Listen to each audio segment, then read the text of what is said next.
evening, everyone. Welcome to tonight's live stream. We are here live talking about ongoing severe weather across the plains. As you can see here on the radar, we've got tornado warnings, we've got severe thunderstorm warnings. We're going to be covering it all here live for the next couple hours. And joining us this evening is going to be two of our team members that will be joining us here in just a minute. Rob Salso and meteorologist Stephen Jones will be with us as well, so we're looking forward to having them on the broadcast. So let's go ahead and we'll bring them in here, and we'll kind of just go right into it, covering some of these warnings, what we got going on. So Rob, Steve, if you guys want to hop on in here, and then we should be good to go. Do we got you guys? Yep. Awesome. There we are.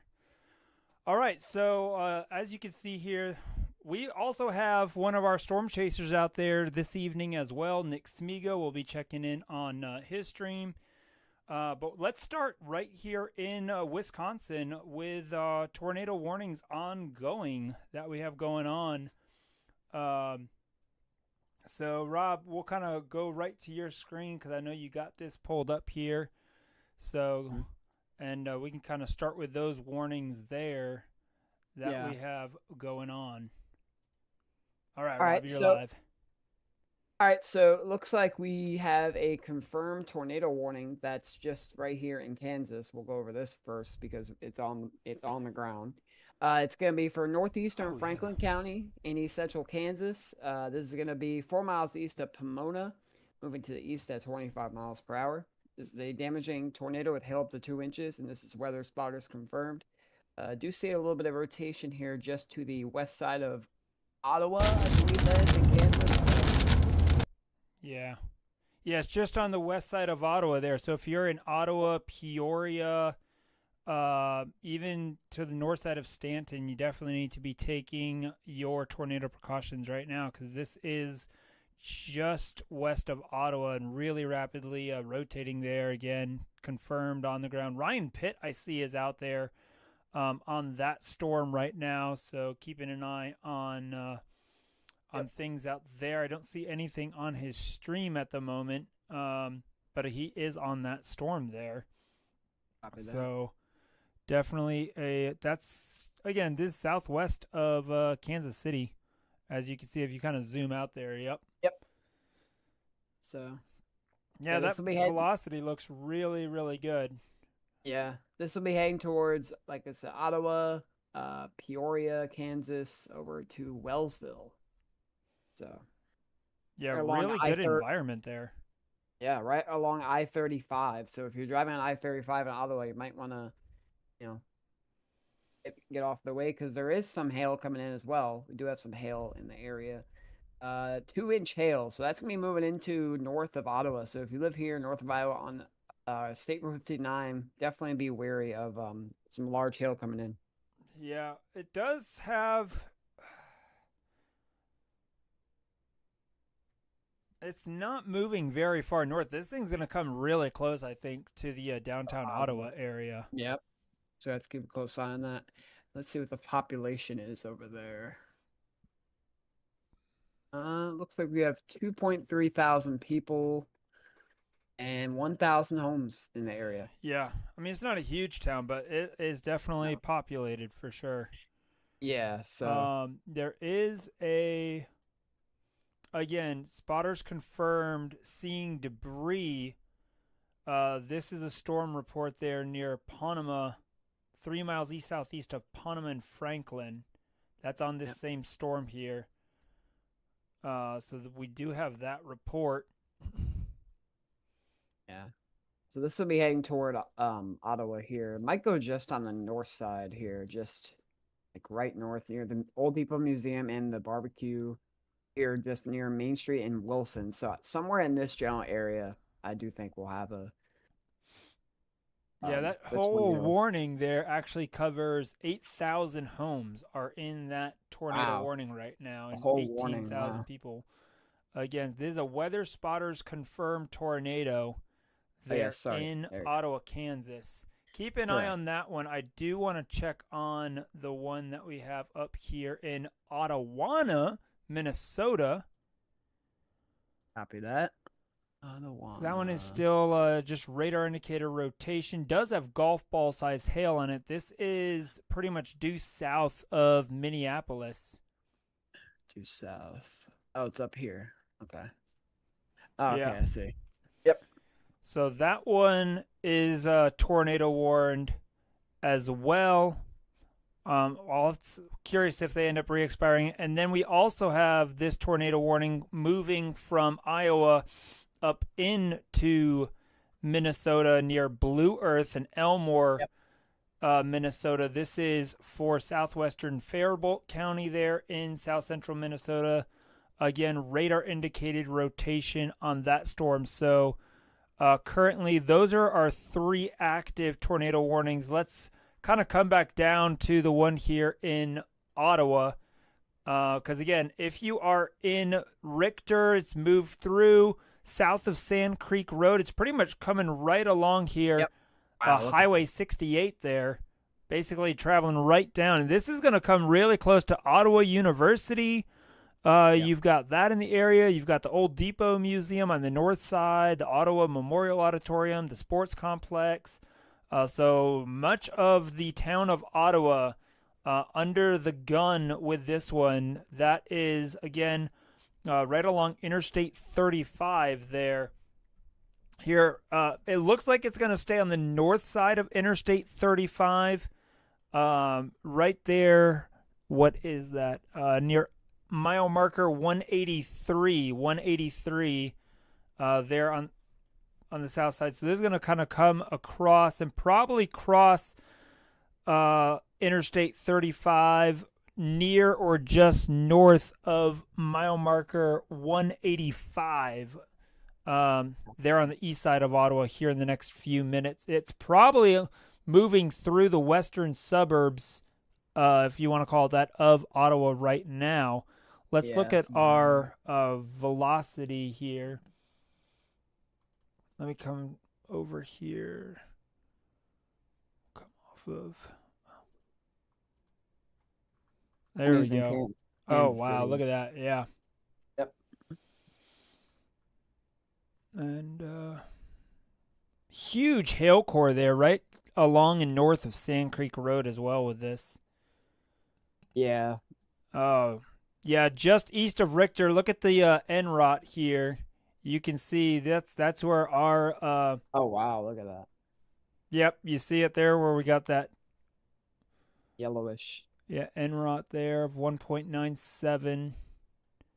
So that's where our maximum. Let's see what our correlation coefficient's looking like.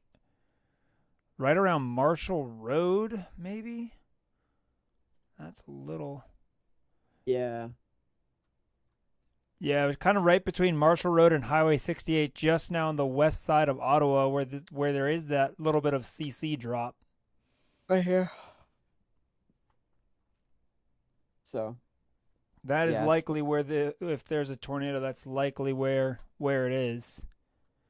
100%. Look at it. It's a classic. Look at it. I mean, oh, that thing is a beast, man.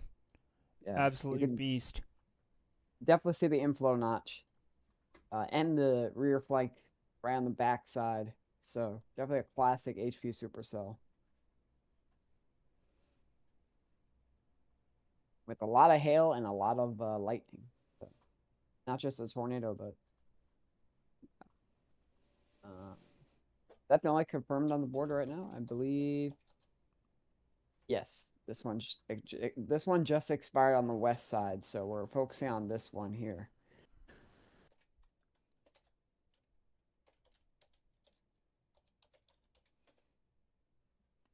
Yeah, this thing's going right through Ottawa. I was going to check real quick, see what Ryan Pitts. Goodness, satellite. Because he's on that storm. Yeah.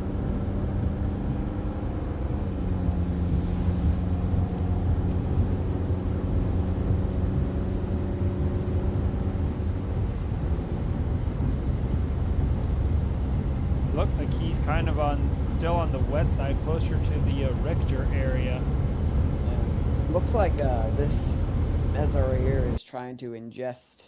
This one is the old meso here, so Looks like Yeah, this it's a one's new gonna be area of name one. circulation, kind of again right on the eastern side there. Yep. It's most likely it looks rain wrap for sure. Yeah, 100%. So I mean, if you're in Ottawa, you need to be underground right now because you are not going to see this coming at all. This camera, I wonder if it's live. Nope. Yeah, so north of Peoria, I keep a close eye on this, and then also just south of Le Loop. Yeah, if you live basically here between the Marshall Road and Highway 68 there, that's kind of the area. It's going to come real close to the university there. Yep. Wow. I mean, there's your State? there's your tornado right there. Yeah. I mean, plain as day coming right through. This is I'm surprised. Is this not a tornado emergency yet? Yeah, I mean, it is a decently populated town. I'm kind of shocked. And it's only moving at 25 miles per hour. This thing's not moving very fast. Not very fast, no. Is that because of the low-level jet not kicked in yet? Well, it's also just because of the 500 millibar winds aren't as strong down here. That's and the mid-level too. Mm-hmm. Because your mid-level winds are kind of what determine your storm speed, not quite as much your low-level jet. Oh, I see. Give me a second, Rob, while I'm pulling this up. Man, this is insane. Keep an eye on that. I'm going to go check these storms here back north in Minnesota because we have a new tornado warning up here as well that I do want to talk about. Gotcha. So this is a new tornado warning. Still radar indicator rotation, but it's looking a lot better. This is southern Blue Earth, northeastern Faribault, northwestern Freeborn, and southern Wasaka County there in south central Minnesota. That goes till 8:15 Central. Ping pong ball size hail. This is just north of Minnesota Lake near the Stokeman Wildlife Management area there. And yeah, it's definitely looking really good here on the velocity. So if you are in the Minnesota Lake area, you need to be between Minnesota Lake and Matawan down toward Freeborn. All these areas here need to be taking your tornado precautions as this storm again is showing.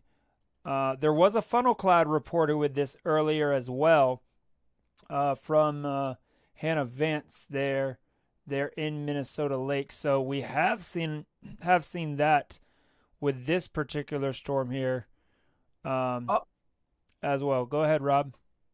Looks like we have a new tornado warning now on this storm here that's back in Kansas. Yeah. Did they probably upgrade? Did they upgrade to tornado emergency? It's confirmed still.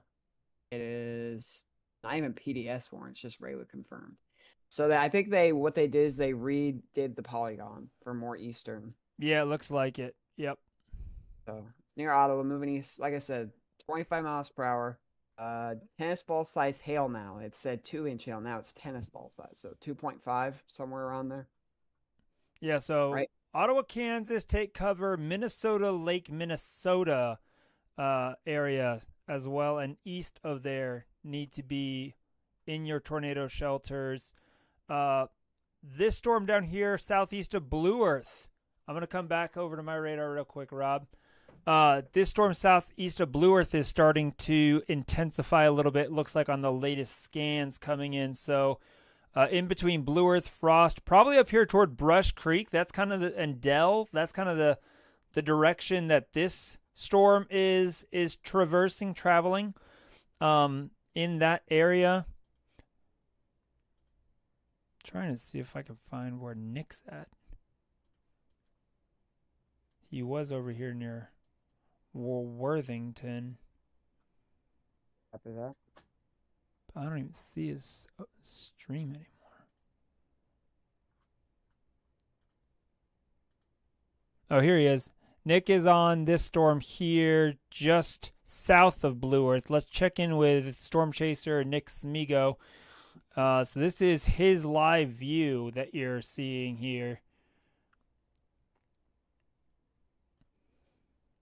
Wow. I'll see if we can. Yeah, he's. I think he's trying to head back north. On that storm near Blue Earth? Yeah, he's just southeast of Blue Earth. He's in Iowa. Oh, I see. I bet. Yeah. He's kind of been a little bit.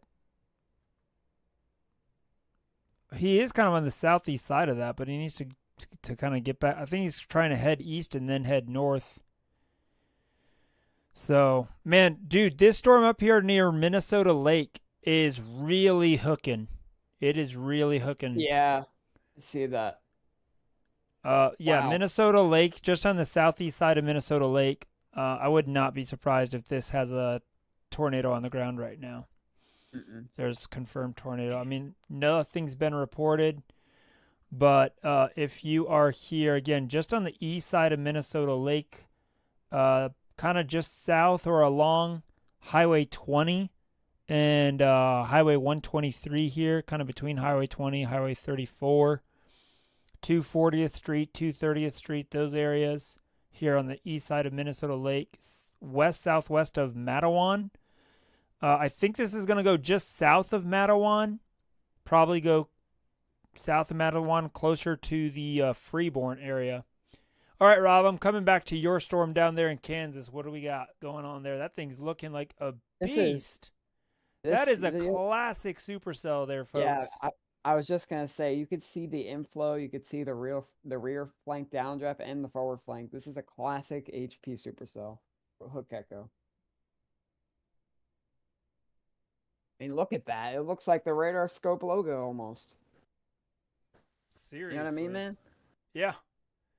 That That's is just wow. unbelievable. And you can even see the V notch, got the classic V notch, Yep. you know? Huge hail core on it. You could see that. I mean, wow, man. As classic as you can get right there. Very dangerous storm. Is that in just east of Ottawa now, right? Basically coming right through downtown Ottawa. Yep.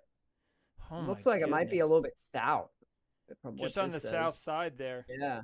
So the new mezzo kind of pushed it a little bit south. But I would still say it's definitely right near the university right now, which is not good. Yeah. So Oof. that's unfortunate. Hopefully they sheltered and they are safe. You know? Oh, man. Yep. Oh, man. New scan just came out. Oh my goodness, look at that. Right over it. Come back here, hold on. Yeah. I'm shocked they didn't even put a PDS on that. I am shocked as well. Absolutely shocked. This is gonna be heading towards Peoria now, just north of Peoria, Kansas. Yes, we've got that one. Wow. We also got a ton of severe thunderstorm warnings as well, folks. Green Bay is getting some action here as well, in and around the Green Bay, Wisconsin area. Look at these storms here, just north of Green Bay. Yep. Ooh, this one's starting to hook a little bit south near Kincaid, Kansas. And then there's a y'all watch out here just north of Seymour as well for that severe thunderstorm.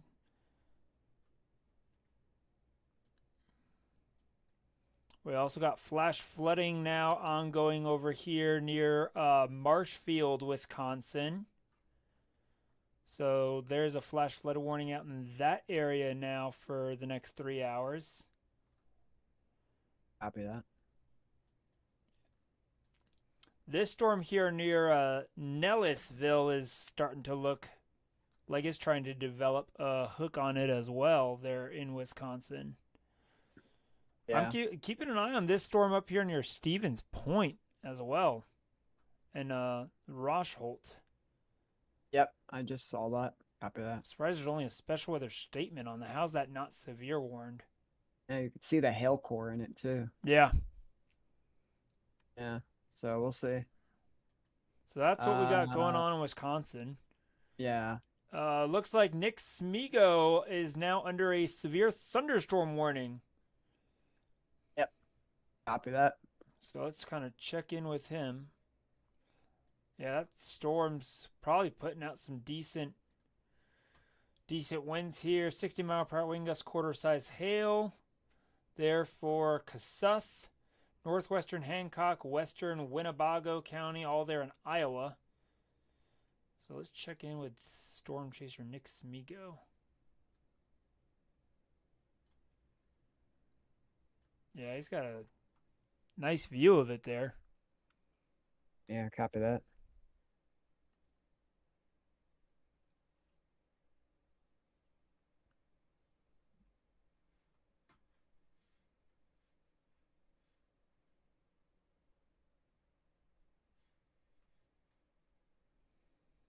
Nice lightning out there as well.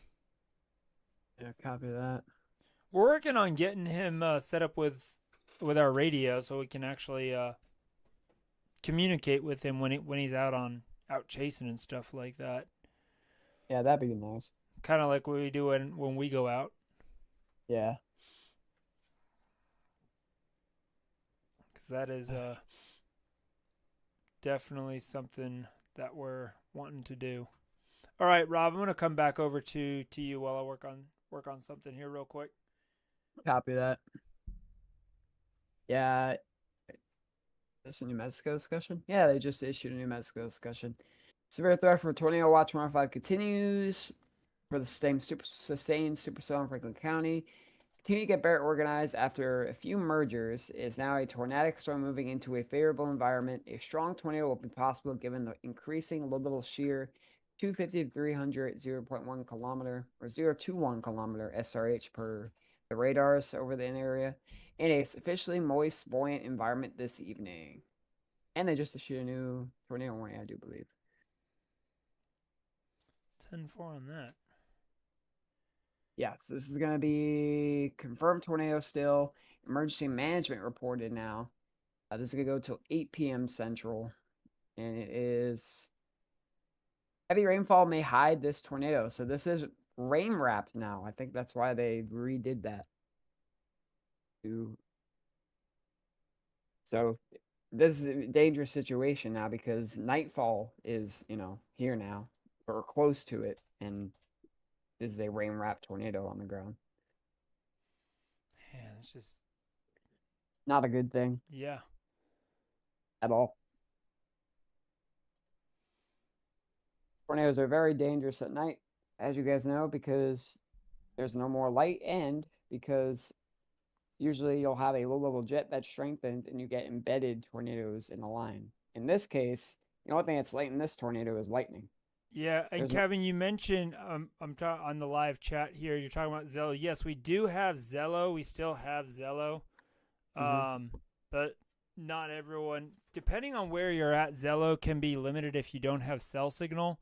So we're actually working on switching over to using rapid radio type radios that connect to any cell network and aren't specific to just one carrier. So we are looking at doing that. So, but yes, we still do have Zello and utilize it. At least when I'm out, I know I utilize it with Rob and stuff like that. But we're trying to add additional communication methods with different chasers.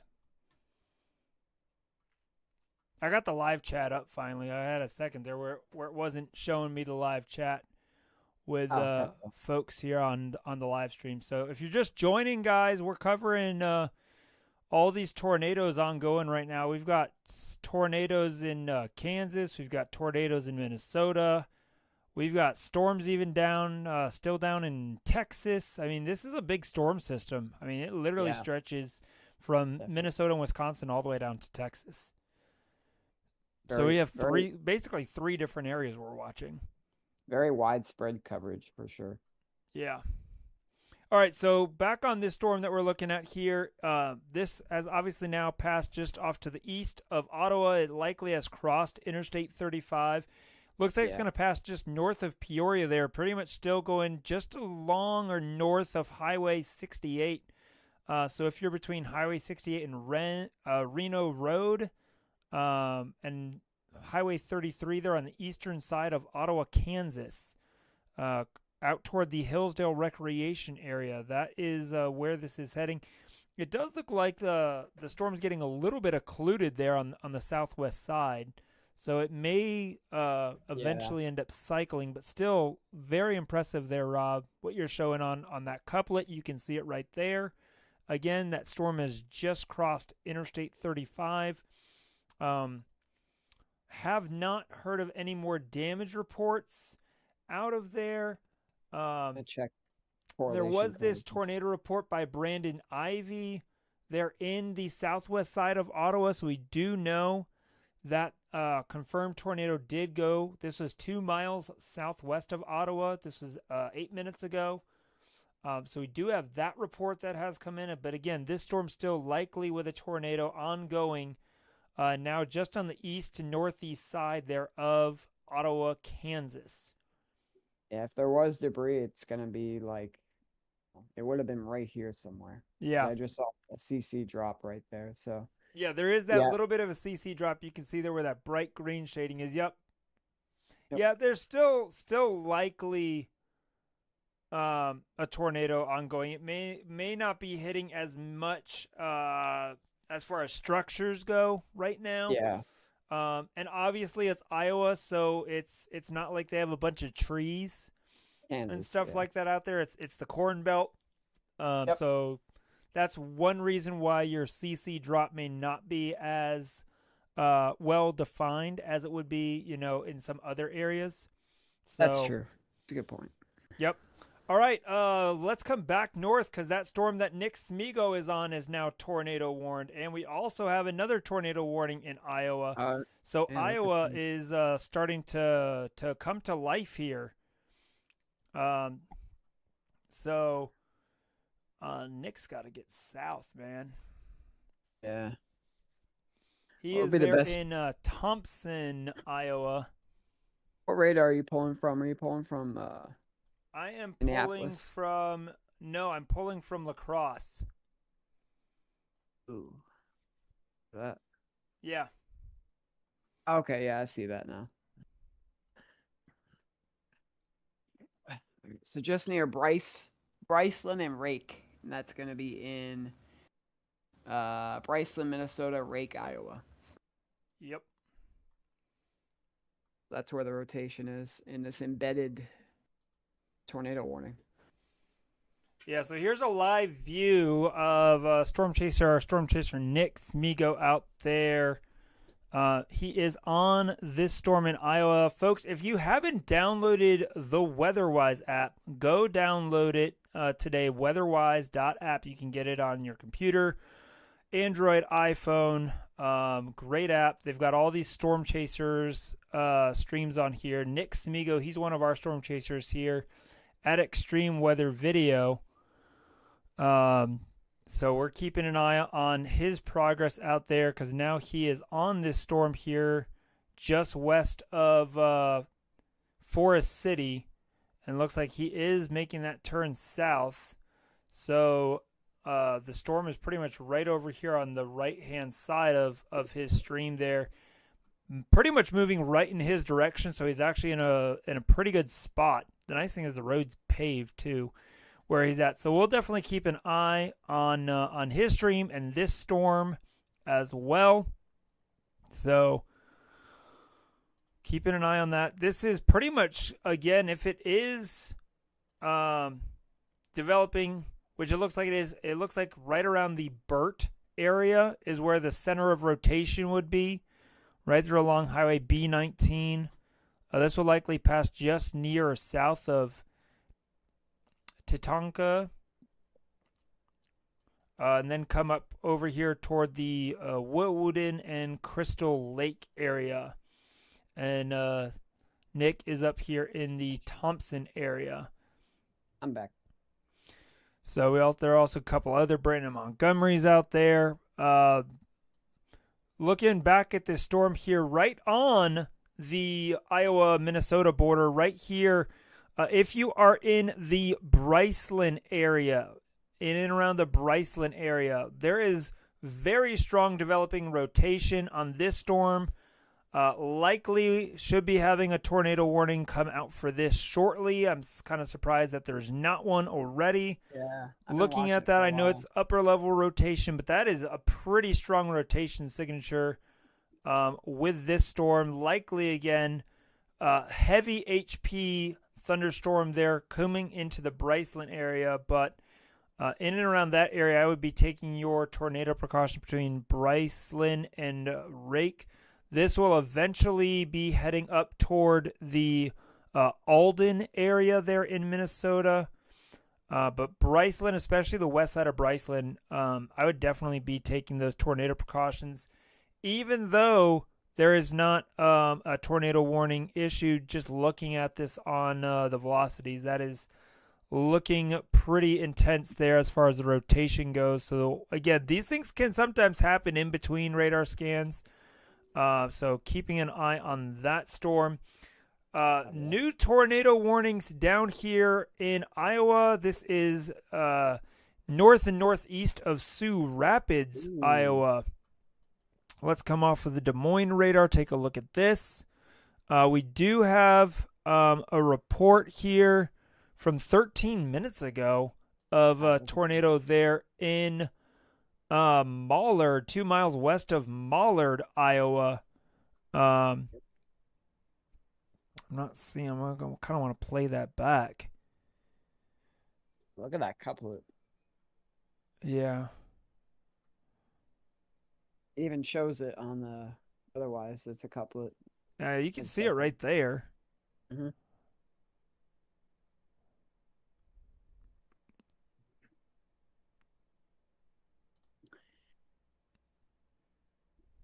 Don't know if that was reported in the exact right location there. It's a 5 in the TVS rank, so it is as strong as a cyclone. Is it just me, or did those 2 warnings just disappear? Well, this new one just got issued. Oh, it's confirmed on the ground. Here, let me come back to you, Rob. This one in Iowa near Yeah, the one in Iowa. Yeah, it's northeastern Buena Vista and southeastern Clay counties. Confirmed tornadoes located near Webb or 14 miles southeast of Spencer, moving east at 30 miles per hour. This is emergency management reported, and they reported a tornado just north of Webb, Iowa. So if you're near rural areas, it will remain over, which is good news. But there it is. I see it. Yep. Take cover now. Look at that. Wow. The gradient is very sharp. You can see that. Clearly. So if you're in north of Webb over toward a Shire, those areas coming up here toward a Shire, north of Curlew, be taking your tornado precautions, because again, this has been emergency management confirmed on this storm as well. This storm here, let me come back to the one that Nick Smee goes on. Near northeast of Burt, it's not looking quite as strong on the velocities as it was the previous scan. Let me flip back over here to La Crosse, see what it looks like on that. There's still some rotation there. Not quite as strong as it was, though. But it might be, again, it just might still be trying to cycle up there, kind of between Burt and Tatanka.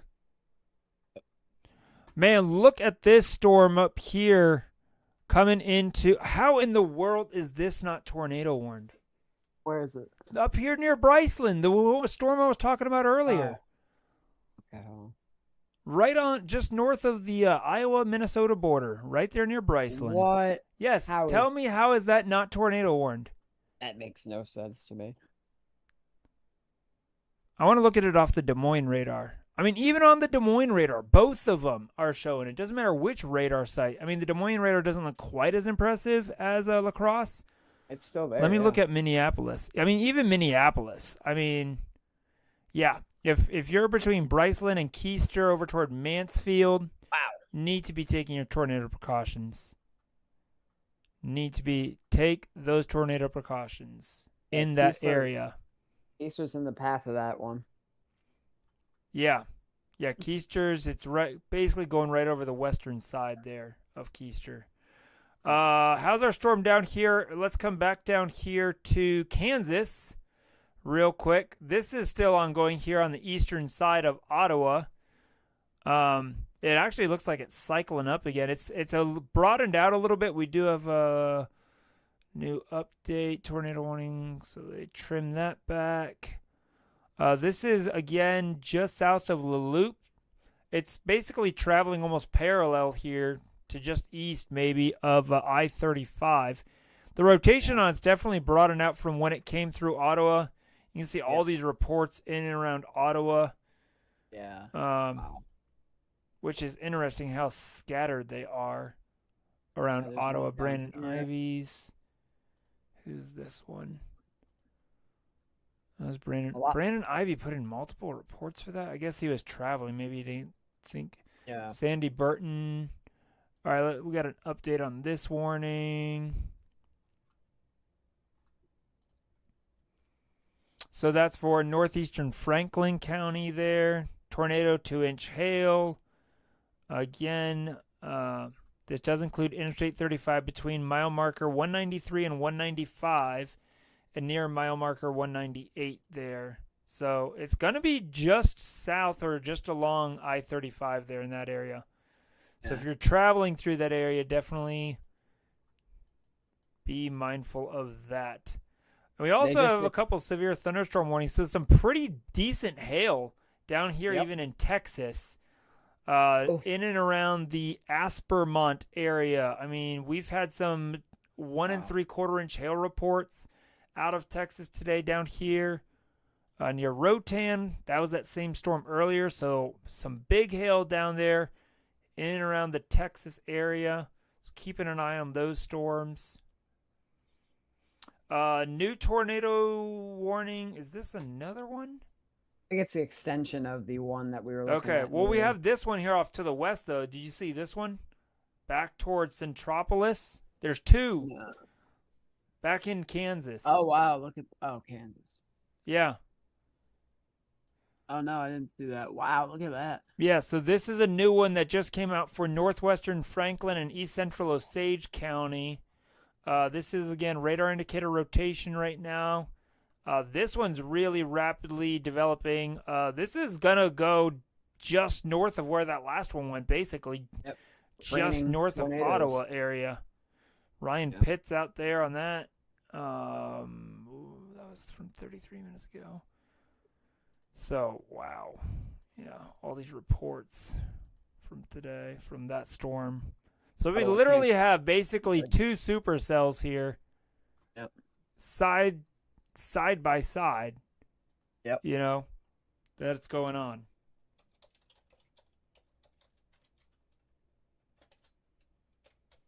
These are just southeast of Topeka. Topeka's over there.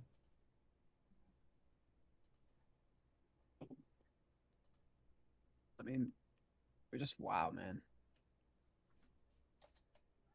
I think this is the most active event I've seen so far this year. Oh, yeah, by far.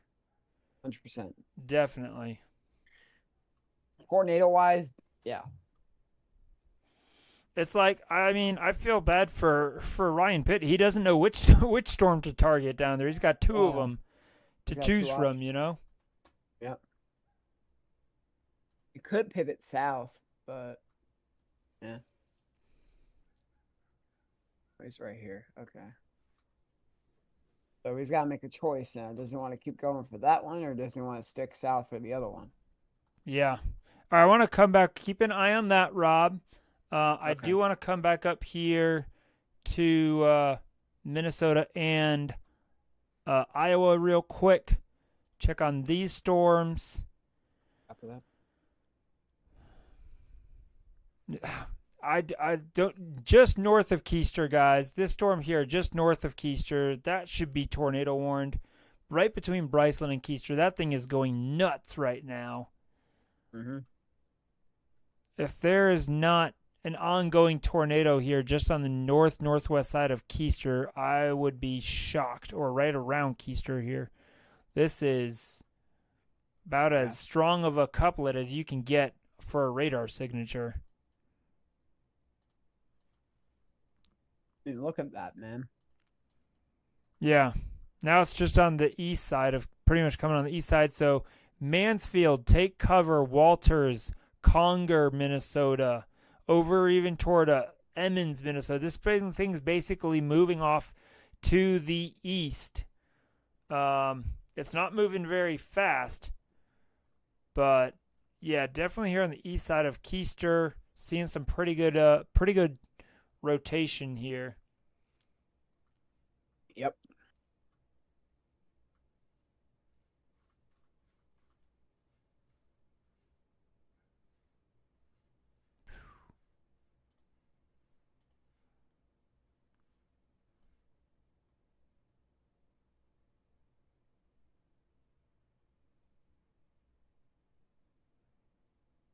Yeah, that thing is... Dude, this storm is literally almost 70,000 feet. The cloud tops are hitting 70,000 feet.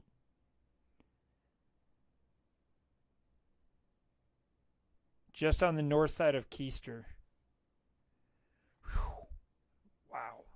That is insane. That overshooting top. Let's actually take a look at satellite on it. Probably not going to be able to see it on...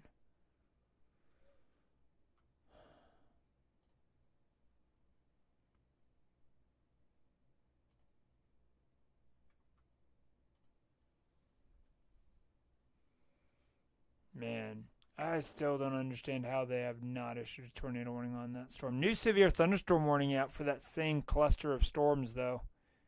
Yep. And then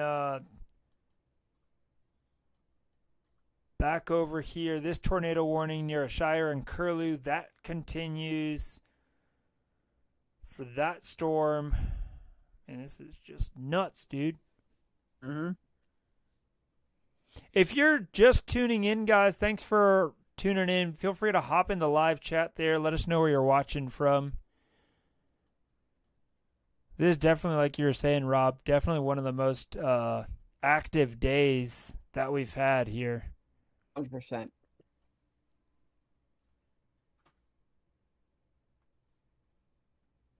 New tornado warning, by the way. This is going to be for that same storm that's coming in near Pomona, Kansas. Still radar indicated that this time moving east at 30 miles per hour. This is going to be near Centropolis and Pomona. So if you're in those areas, please make sure you are taking shelter. Yeah, let's take a look at our... Yeah, this looks like it's just north of Pomona. Yep. Is where the bulk So activity looks like. Michigan Valley, it's already passing. Yeah, it's south of Michigan Valley, kind of right along Reno Road again. Mm-hmm. This Reno Road area has just been getting pounded today. Between Reno Road, Pomona, what is that? Colorado Road. It's about to cross Colorado Road here shortly. Yeah. And that's going to be heading toward Richter again. That's where that last tornado warning was, over here. Yeah, that's what I'm saying. It's following a very similar track to our last tornado warning. Just a tad Well, to or the still north. ongoing tornado warning, I should say. Yeah. Just a tad to the north of the last one. This one's a little more north. but not very much.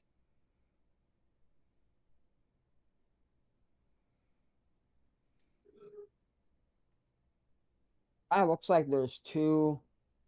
There is a rotation. There's one right here, and there's one back here. You see that? Yeah, go ahead, Rob. So it looks like there's two areas of rotation. There's one here, and then there's one back here. Yeah, It might be that one on in the southwest side might eventually become the dominant one. new Is kind of what I'm thinking. new merger meso. Yeah. So it's gonna ingest.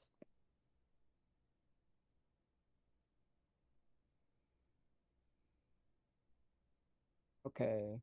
A lot of lightning in this whole entire complex here. I mean, especially this storm over here that's just near oh, they just issued a new They updated it. Did they trim it? It looks like they might have trimmed that. yeah, they trimmed Because it. it's basically, it's moving out of that area. I'm not seeing a lot of rotation here, but might be a little bit. Yeah. Definitely got a nice inflow notch. So these are eventually going to become just one big cluster. You can kind of see that. Yeah, there is a good bit of upscale growth going on. Yeah, definitely. We've expected that. So that's kind of what to expect with this whole entire dry line. And we also have that impulse from the shortwave that's kind of helping this congeal. Right? Yep. There's that shortwave moving through. Mm-hmm. I'll be right back. 1 second. All right, 10-4. So still keeping an eye on Nick Smigo. He's still out here just south of Forest City, Iowa. With this line of storms here that's getting ready to move through. Let me switch over to Des Moines radar. And these storms have quite a bit of hail on them. Let me check the... Yeah, especially that one up there near Keister that I've been keeping an eye on that I'm still shocked did not go tornado warned. The rotation on it now is definitely broadened out from where it was a little bit ago. But even if you're between Mansfield, Alden, Conger, need to be keeping an eye on that storm because that could put down a tornado pretty quick. And then we still have this area here just south of Ashire, over near Curlew. These storms aren't moving that fast. They're only moving about 25, 35 miles per hour. So they're definitely not moving too fast.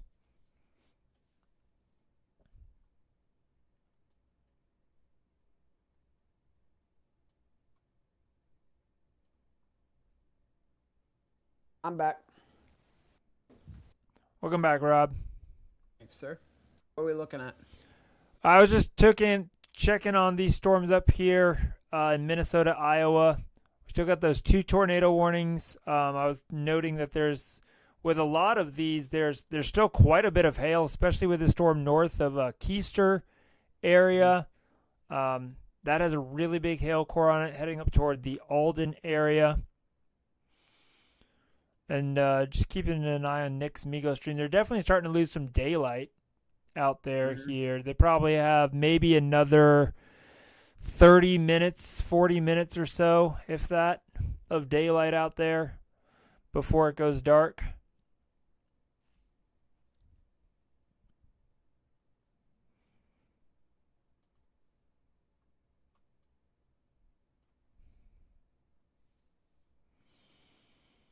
For that. Yeah, it looks like this tornado warning on the ground near Ayrshire. Not looking as good on the velocity, but you can definitely still see the rotation just to the west of Curlew. Yeah. Regardless, there is going to be a decent hail core just on the west-southwest side of Ayrshire there. Yep, I see that.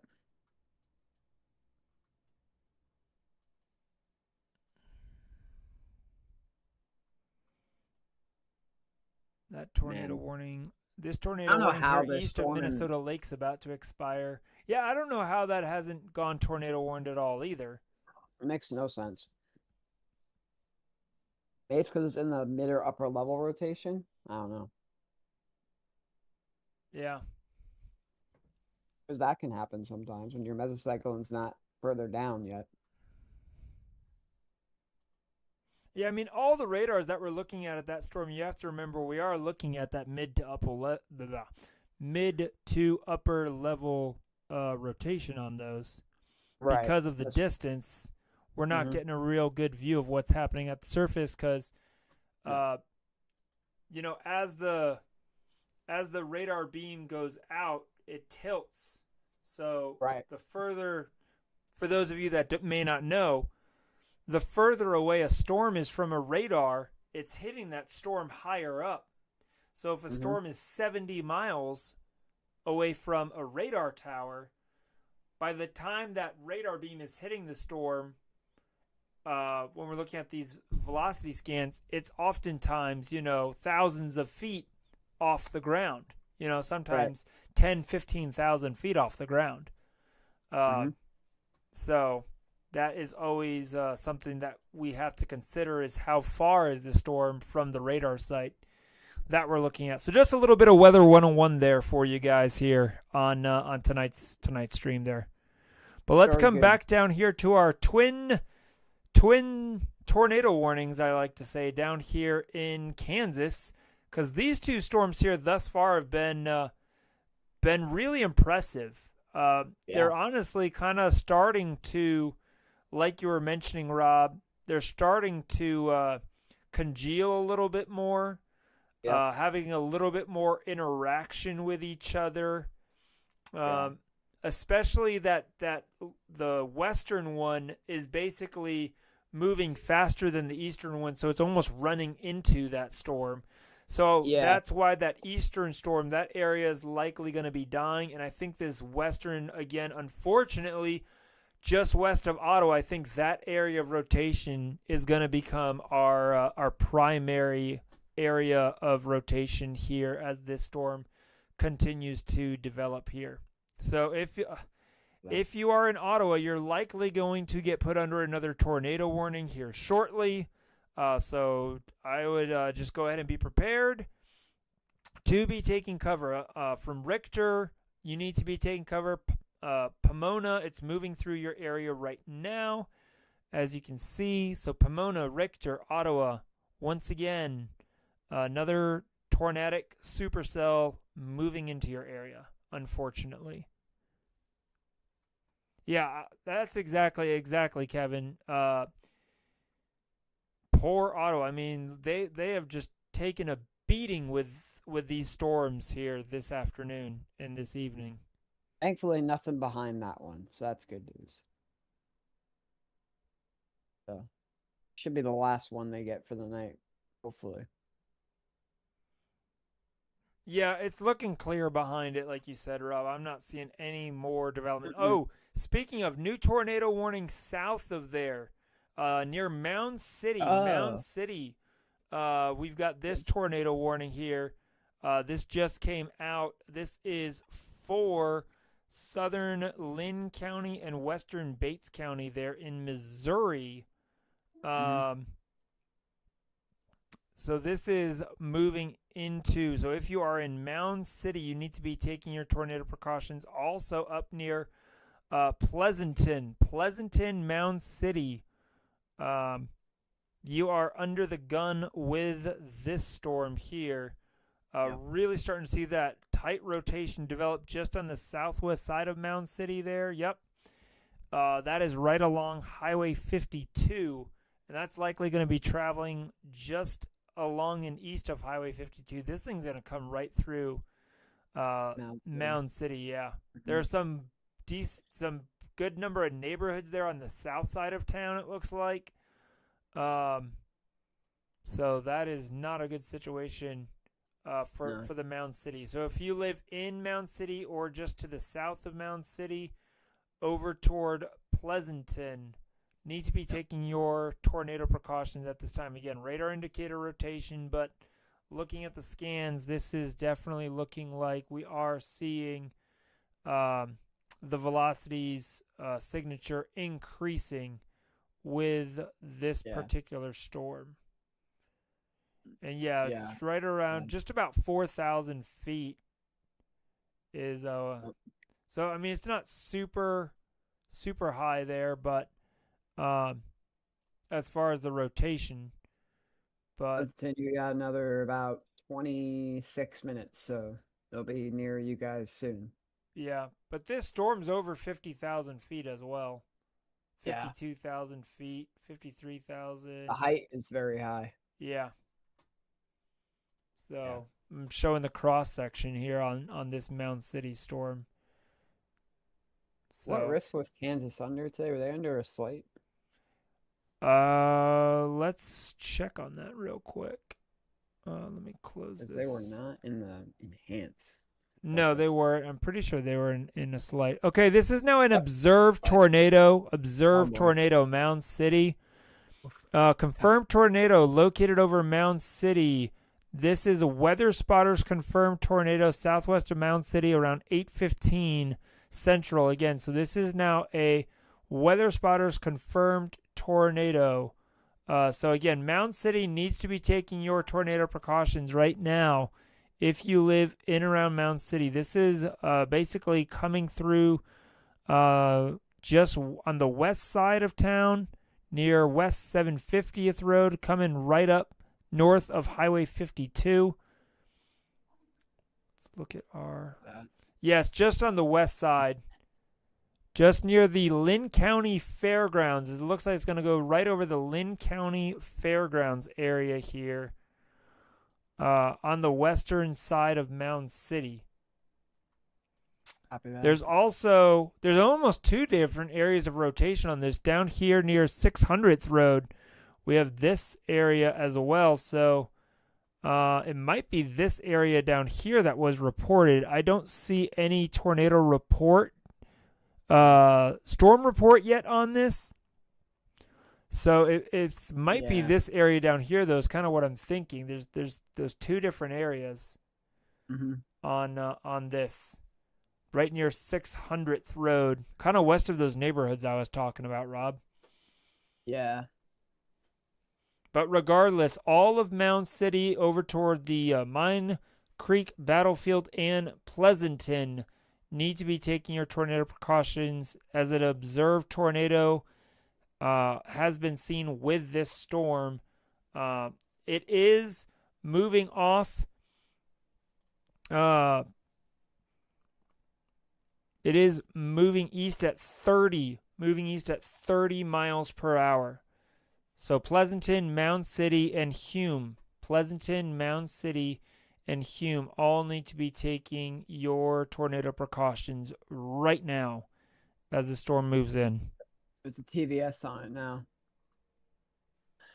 Tornado velocity signature. Max delta velocity is at 59 miles per hour at 8,000 feet. So, yeah, just looks like it may have just basically crossing K7 there, Highway K7, just on the south side of Mound City, where we have this gate-to-gate shear here, just K7, 600th Road. Man, it's going through all these neighborhoods here. That's terrible. Not good at all, no. So now we have to watch for Pleasanton. That's gonna that's gonna come right up toward Pleasanton. Yes, sir. All right, so we got that going on. I do want to come back up here because this as well, Hillsdale, Wagstaff, Chili's. This is tornado warning up here. That is looking very intense. This is for northeastern Miami County and southeastern Johnson County there in Kansas. A very tight couplet here just on the west side of Hillsdale, right here on West 255th Street. So if you live in that area, again, need to be taking tornado precautions as we're seeing intensifying rotation with this tornadic supercell. And it's headed east as well. So Hillsdale, Wagstaff, Chili's, they're in east central Kansas. Look at that forward flank right there. Yeah, I think too, there's some strong winds coming in as well. So, and then you also have your inflow notch. So this does, I'm kind of wondering what the shear is right here. Let me check the models. Hold on. Oh, I think this one just went toward 2. Yep, we got, okay, so Hillsdale is now confirmed tornado. This is a radar confirmed tornado right now. This is near Spring Hill, Lewisburg, Chili's, Hillsdale, Wagstaff. Again, what we were just talking about here, now being tagged as a radar confirmed tornado. So need to be taking your tornado precautions. Lowest level of a home, away from windows and doors, innermost room that you can get. Make sure to cover your head. Protect yourself from flying debris. That is the number one killer in tornadoes, is the flying debris. After that. Man, dangerous situation up there. Very. All right. We also have, is this confirmed as well up here near Mollard? Too many tornado warnings tonight, Rob. Way too many. This cannot is keep up with them. This is definitely the most active event we've had this spring so far, 100%. That's moved out of the area. And this is in a slight risk, so that just tells you, like, even in slight risk, you can have things like this happen. Yep. Everything up here in Minnesota and Iowa is really congealed into that line. Yeah. There's no tornado warnings right now on this line. This will transition to a damaging wind and hail threat. Still embedded tornadoes are definitely possible with some of these storms, but at least right now it looks like it has transitioned more, at least that part of the line. Over here in Wisconsin, still some severe thunderstorms in that area, in and around the Green Bay area. Seeing those. But our main tornado threat right now, definitely over here in the Kansas area, moving into western Missouri. So we have 2 confirmed tornadoes right now. Are we about to have a third? No, they just updated that tornado warning. I was about to say, it's Ottawa. Ottawa, though, I would not be surprised. They're probably going to issue a new tornado warning here for this storm. Yeah. It still has a decent, it's not as strong, but it still has a decent little couplet there.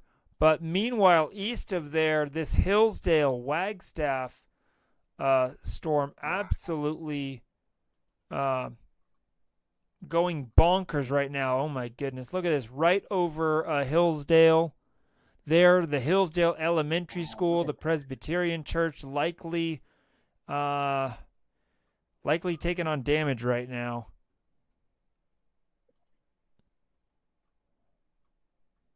I'm surprised I'm not seeing a CC drop yet. Mm-mm. Well, I'm seeing a little one right there. That's... Yeah, just here, right over Hillsdale there. On when you look at minimum correlation coefficient. Again, this is an observed tornado, guys. Observed tornado in Hillsdale, moving east along and near West 255th Street. This is going to be crossing US 169 here shortly.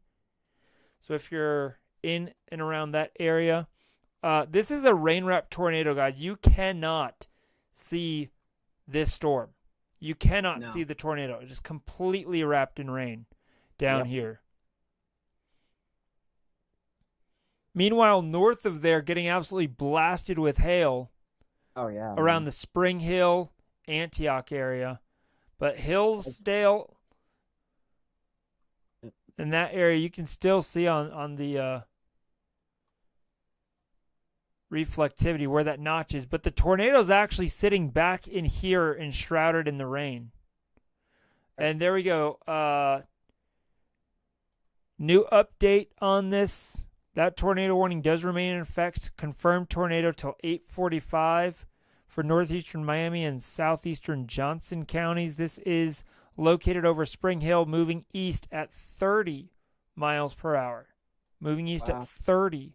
So there's saying there's a... I'm so confused. Is it up here in Spring Hill or down here in Hills? There's this area up here. There could be 2 tornadoes with this, Rob. There could be a tornado right here in Spring Hill and a second one down here near Wagstaff. Multi-vortice. Yeah, this could be a multi-vortex tornado, absolutely. Mm-hmm. I mean, the storm does have a history of ingesting new inflows, so yeah, passing off old mesos. So it is recycling a lot. It just crossed Highway 169. Yeah. Wow, look at that new scan. Just, man. You can see the donut-looking feature where you have that area of rotation just on the south side. Yeah, that's exactly what I'm talking about. Anywhere, regardless, if you're in Wagstaff, Chili's, Bucyrus, Spring Hill, Way, all these areas, there honestly could be a secondary rotation area up here near Spring Hill too. That's. I was in Way, I'd be really getting ready. Yeah, Chili's and Way, all these areas need to be taking your tornado precautions up here. Just south of Bucyrus. Yeah. Yep. Got a lot of. We also still have this storm down south, Pleasanton. Mm-hmm. That is still a confirmed tornado now moving into the west side of Pleasanton. Yep. So it's moved out of Mount City. It's near East 1000th Road. They're on the west-southwest side of Pleasanton. So if you are in Pleasanton, Kansas, you need to be underground if possible, taking your tornado precautions as this storm is moving into the western side of Pleasanton. So we have at least two confirmed tornadoes. There possibly could be a third up here near Spring Hill. There might be 2 different tornadoes with this storm here on the north. This one down here near Pleasanton is radar indicated now. That did go to radar indicated? Okay. Yep. We got an update on this warning, this observed. That remains in effect till 8:45. This is radar and spotters confirmed tornado. Damaging tornado, $half size hail on that. This is near Spring Hill, moving east at 30. Yeah, it's just on the south side of Spring Hill, likely. Rain wrap tornado. Yep. Oh, yeah. Did you see that Owen tornado earlier up in Minnesota? Yeah, I did. That was insane. Yeah. I think so far we've had 6 confirmed tornadoes, I believe. Might be less, maybe more. Oh, we're at more than that. Mm-hmm. We are definitely at more than 6 for the day. Let me see if I can get a count so far with what we're at. We're at 10. There's at least 10. Wow. I said it. Yep. 10 reports right now. 10 tornado reports for today. New mesoscale discussion. Let me share this with you real quick. This just came out about 10 minutes ago. This is what we're talking about, this higher tornado threat. Threat for tornadoes remains. Severe wind potential will increase. This is they're in southern Minnesota, south of Minneapolis, northern Iowa. So severe wind potential will increase where upscale growth occurs throughout the evening. So After that. that's exactly what we're talking about there. Yeah. All right, Rob, we're back on your radar. Yeah, I mean, this is gonna be coming right into Wea, man. So if you're in you need to really take shelter now because this is heading right toward and Bucyrus. So right in between the two. Yeah, it's looking a little bit messier, but definitely still likely likely on the ground still. Yep. Rain wrapped though, guys. Again, this is a rain wrapped tornado. You're not gonna see it coming. There's this curtain of rain.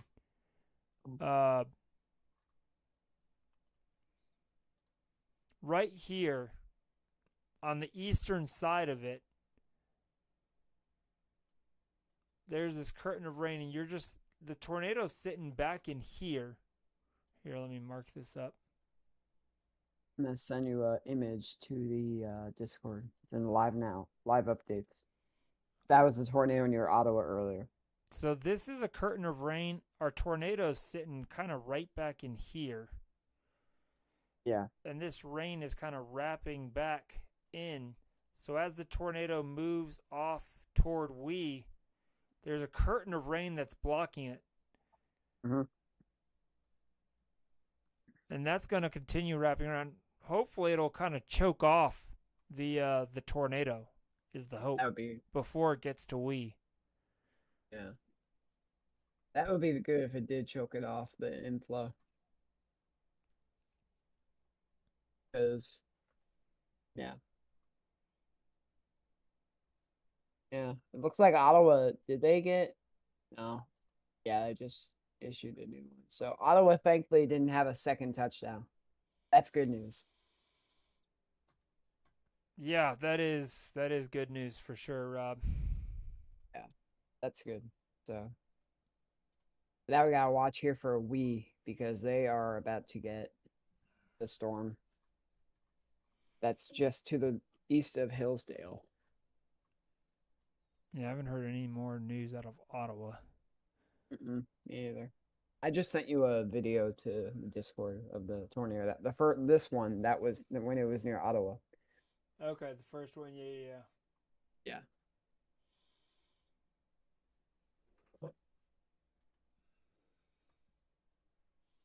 Oh yeah. Yep. Yeah, that's insane there, Rob. You can see it through the you like can. a little bit of sunlight left. Yep. That you can. That was Ottawa earlier. That was about an hour ago. Yep. But that's the same storm that's going through right now. Yep. Looks different, obviously, but it's the same, base and everything.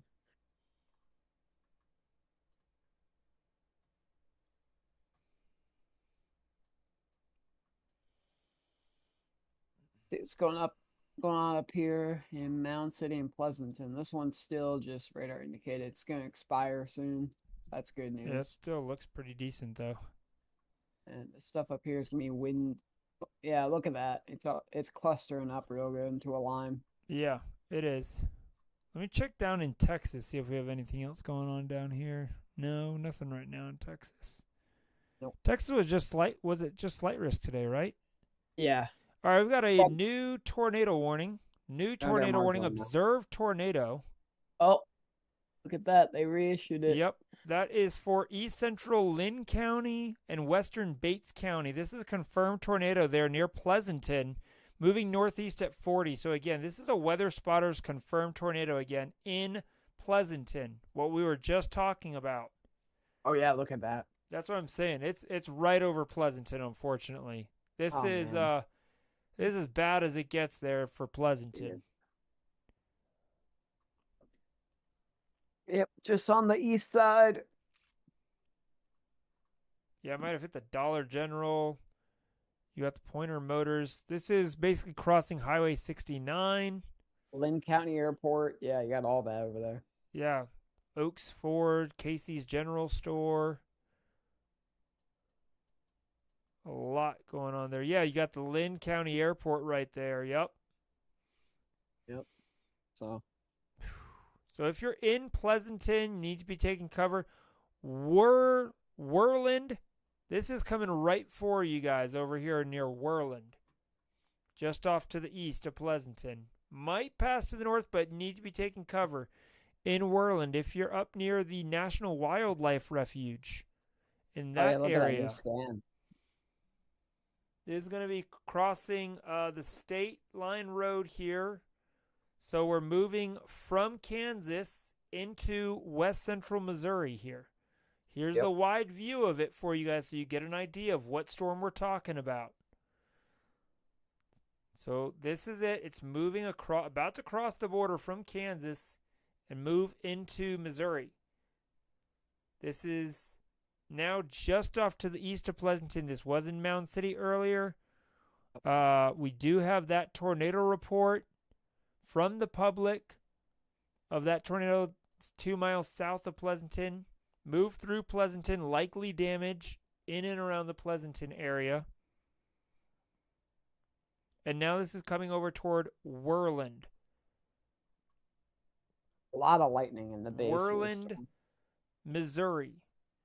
Yep. We also are keeping an eye on this storm approaching the Way, Kansas area. Again, we got these two different supercell storms right on the Kansas-Missouri border.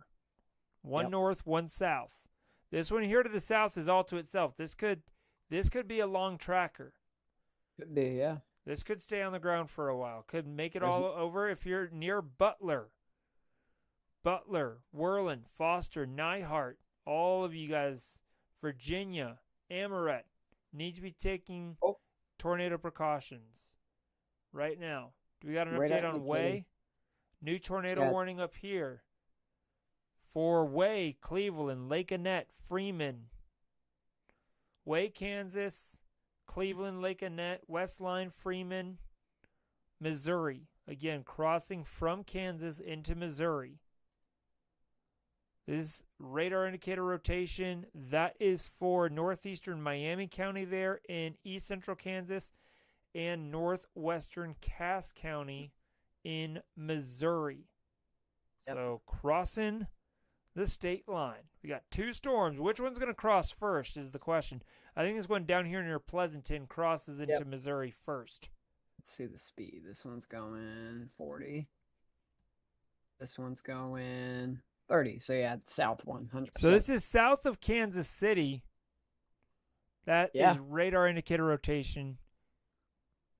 Big time storm still moving through the Aubrey area up toward Belton. Probably getting some hail up there in those areas. Ottawa back here getting slammed with some hail right now.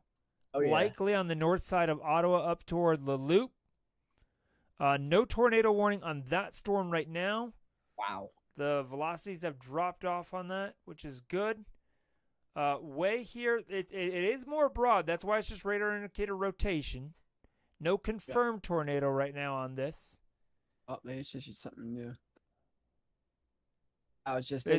Cancellation. It's been reissued. The tornado warning has been reissued for northeast Miami and western Cass counties. Please refer to the bullet. Yeah, that's the one that we just read. They're just letting people know it's still in effect down there. All right, Pleasanton, Worland. If you're on the north side of Worland, this is now moving over the north side of Worland. It's just crossed the state from Kansas into Missouri. So it crossed State Line Road here on the north side of Worland. This one's all by itself. There's nothing to interact with it. There's no back building. There's nothing to stop this guy. That is a renegade as you can get. Perfect supercell. It's getting a nice V-knot structure, really well-defined hook on it. This one actually would likely be visible. I don't think it's rain wrap, the one north of Worland. I think it's right here on the periphery. So I mean, obviously it is dark now. There unfortunately we don't have any storm chasers down in that area. No. I mean, Ryan Pitt's down there, but he's not near that storm. He ain't gonna catch it, unfortunately. No. I don't think he's see trying to catch any that storm. chasers. New tornado warning. New tornado warning up here near Forest City. This is just about 10 minutes ago. I didn't even know how we missed that one. Northern Hancock County and southern Winnebago County there in Iowa. Radar indicator rotation on this storm. I think Nick's on that. Yeah, Nick is on that. Let's check in with Nick. This is live view here. He is just south of that tornado warning. So as you can see, it is pitch black out there now. Yeah. So the only time you can really see anything when you're out here is by the lightning. Yep. The only view you have. Yeah, that's literally all you have. There is a good amount of lightning in this, so. Yeah, no, there is. Definitely I'd like has to a good see bit. a little bit on the south side so you can see that mesocycle, but we'll see. Yeah. He's got some lightning crawlers there, though. Oh, yeah, definitely. Let's see. Yeah, Wisconsin just looks like a mess of clustering. Look at that. So he's on that storm up there. He's tracking just along and south of it. Yeah. But that's what that mesoscale discussion earlier was for. Likely, again, radar indicator rotation on that storm. Let's come back down here to our storms here. Now moving into Missouri, because we do have a confirmed tornado still to talk about here just north of Worland. That's going to be coming up here probably close to the Virginia area, maybe just south of there. It's passing south of Amaret, but I think it's going to come up toward the Virginia area. It's kind of moving east-northeast. Yeah.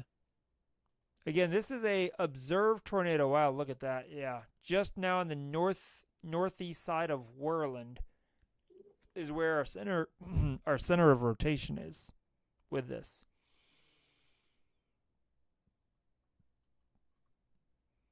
Thankfully, the storm up here near Cleveland and Way is definitely looking like it's starting to lose steam there. So that is good news there. Mm-hmm. Not seeing near the rotation that we were earlier on that.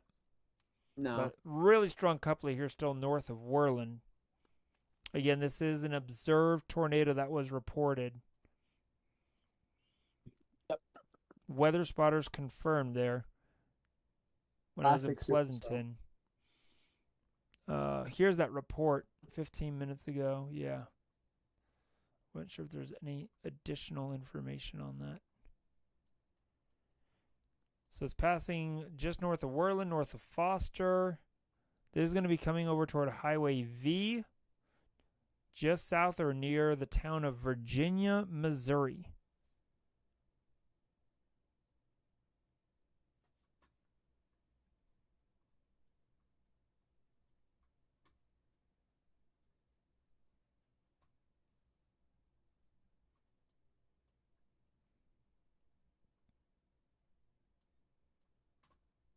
Rob, I'm switching over to your radar. Copy that. I'm still looking at this confirmed here. That's near Rucker and Worland. A lot of lightning on the southeast side. So if there is chasers, which there isn't, they would get a good view, if anything, in there. Yeah, I was checking on this storm up here in Iowa near Forest City. Looking like it's getting a little bit better rotation. Let me flip back over here. So this is the latest velocity scan from this storm. Again, right now just radar indicator rotation, but we can see that that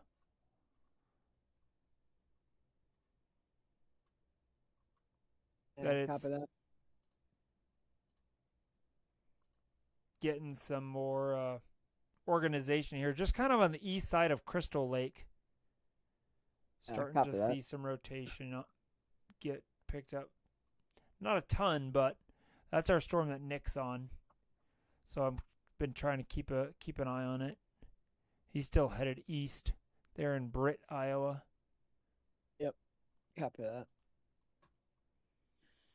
All right, Rob, coming back to you with our confirmed tornado. I mean, if you're just north of Worland, you're in it right now. Wow, look at that. Oh, so, right along Road this is V. Go tornado warning possibly. Up where Brad Arnold's at. Look at the hail on this. I mean, there's a lot of hail. So if you're near like Virginia, just west of Butler, you're going to be seeing a lot of hail. Butler, you might see this. It might come just north of you, Butler. So keep an eye on that. Butler, Missouri. Yep. Also, I'm keeping an eye up here in Minnesota, west of Rochester. Okay. Seeing an area of some rotation trying to develop here on this storm. Oh, yeah, I can see that. Byron. Yeah, kind of right here near where Brad Arnold's at. Again, likely potentially some rock near Rockdale area. So this could go tornado warned here shortly, potentially. With an embedded tornado there in that cluster, would not be surprised. So that's what we're talking about. Some of these different areas here, even though it looks messy on radar, like you're seeing, there can still be these areas of rotation that can develop here within these storms. So we have to keep an eye out because the tornado threat is not over here in southeast Minnesota. It is not over. Even here in Hayfield, we don't have any active tornado warnings in this area, but there's still that potential for more of these line-embedded tornadoes, I'll say, almost more like QLCS tornadoes that can spin up along and inside of this line with the atmosphere the way that it is. Yeah, copy that. You know what's crazy, Rob? Is what? Green Bay. They have been under some kind of severe thunderstorm warning, it seems like, for like the last hour and a half. Like yeah. It's just training storms over there. Flooding is a big issue in Wisconsin tonight and tomorrow, especially with the second, severe weather that we're going to have for southern Wisconsin. They're going to get more of it. So down there near Milwaukee tomorrow, keep an eye on that. Yeah. Meanwhile, this storm continues now between Worland and Virginia. The rotation on it does look like it is weakening some. That's good news. So that is good news, yes. Yeah. It's definitely weakened quite a little bit. Definitely got that V-notch structure trying to come out of there. Yeah, this one that's up near Peculiar and Lake Annette doesn't look very impressive. Yeah. Good news, Kansas City. You guys are good to go. Everything's going to be to your south. So, if you live in Kansas City or in the metro, you're going to be just fine. Lee Summit, however, might get some gusty winds and possibly some small hail. Yeah, they're in that severe thunderstorm warning there with that storm system. But yeah, as far as like downtown Kansas City, it's all south of you. There is flooding going on here in parts of Kansas. They got some excessive rainfall outlooks, but the biggest flooding is going to be in eastern Minnesota and central Wisconsin. Yep. Just a reminder, our tornado watch is here. So this one here, it does expire here at 10 p.m. Central. So in just a little over an hour. And we are going to see some of this activity start dying down now. We've lost the heating of the day. Yep. So we are going to see some of these storms kind of start to die down. And they'll probably start trimming some of the, maybe I don't know. Maybe they'll start trimming some of the northern counties of these tornado watches here. Especially, you can see where the cold front is here. North of that cold front there with that system moving through. All right, I do want to come back, take a look, check back in with Nick Smigo on this Forest City storm, see how things are looking like out there for him. Still seeing a good bit of lightning. Copy that. But not seeing, not even really any precipitation. He's totally south. Storm's over here off to his left. Look at he's traveling east. They're watching majority of the Rockdale. storm is there off to his north. Wow. Might see some straight line winds. Oh, some sort of straight line wind event in this area here in Iowa. That's Minnesota Iowa line. So Yeah. got some embedded segments here in Minnesota as this cluster. I mean, this had a really good discrete mode before we went live today. We had a lot of discrete supercells come up through the warm front.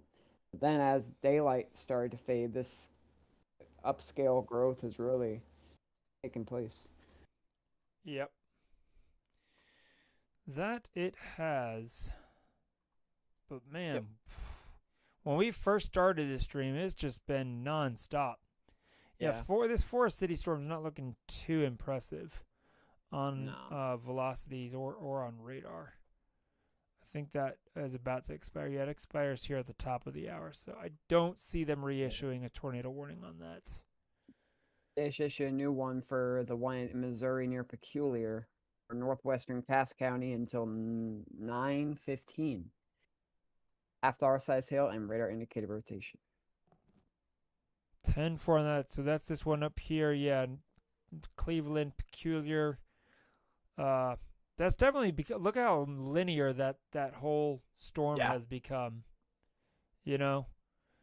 Yep. So again, this is where we're going to see these storms transition from a tornado threat to a wind threat here. The next hour or two. Even our southern one here is starting. The southern end is starting to fall apart. We're losing that organization on it. Mm-hmm. Definitely not looking as impressive as it did on radar. Losing the heating of the day. That environment is not doing as great. Deutsch Mickey, great to see you on here tonight. Thanks for tuning in.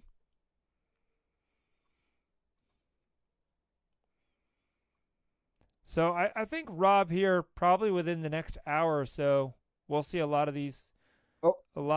Start dying off. They did just issue a new tornado warning on this one here. Go ahead and read it out there, Rob. What do we got? National Weather Service in Pleasant Hill has issued a new tornado warning for central Bates County and west central Missouri till 9:45. Severe thunderstorm capable of producing a tornado was located just to 8 miles southwest of Butler, moving east at 30. So it has slowed down a little bit. Tornado and quarter-size hail. They are reporting though a weather spotters reported funnel cloud. So keep an eye on that.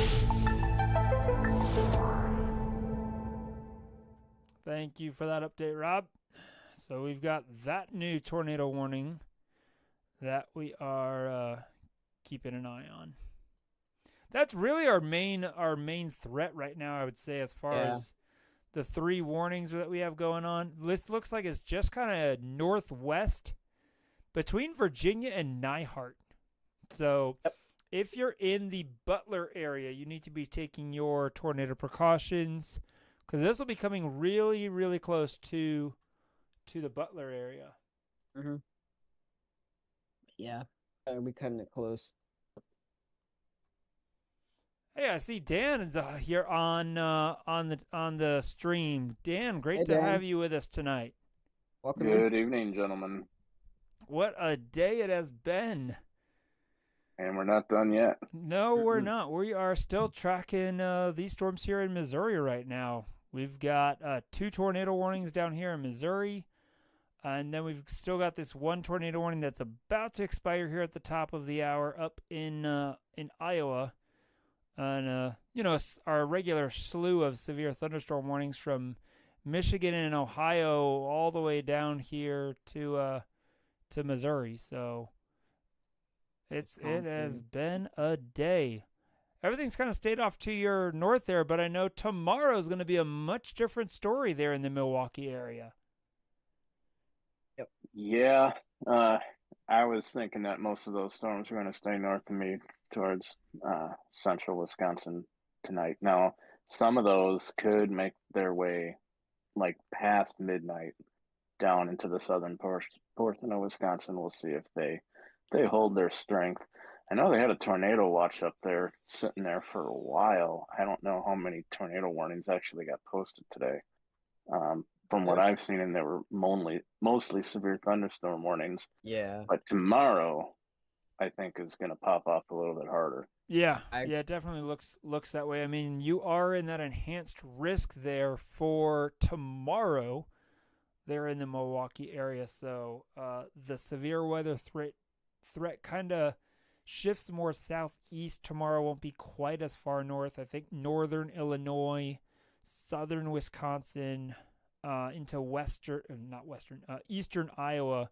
I think that's going to kind of be our bullseye.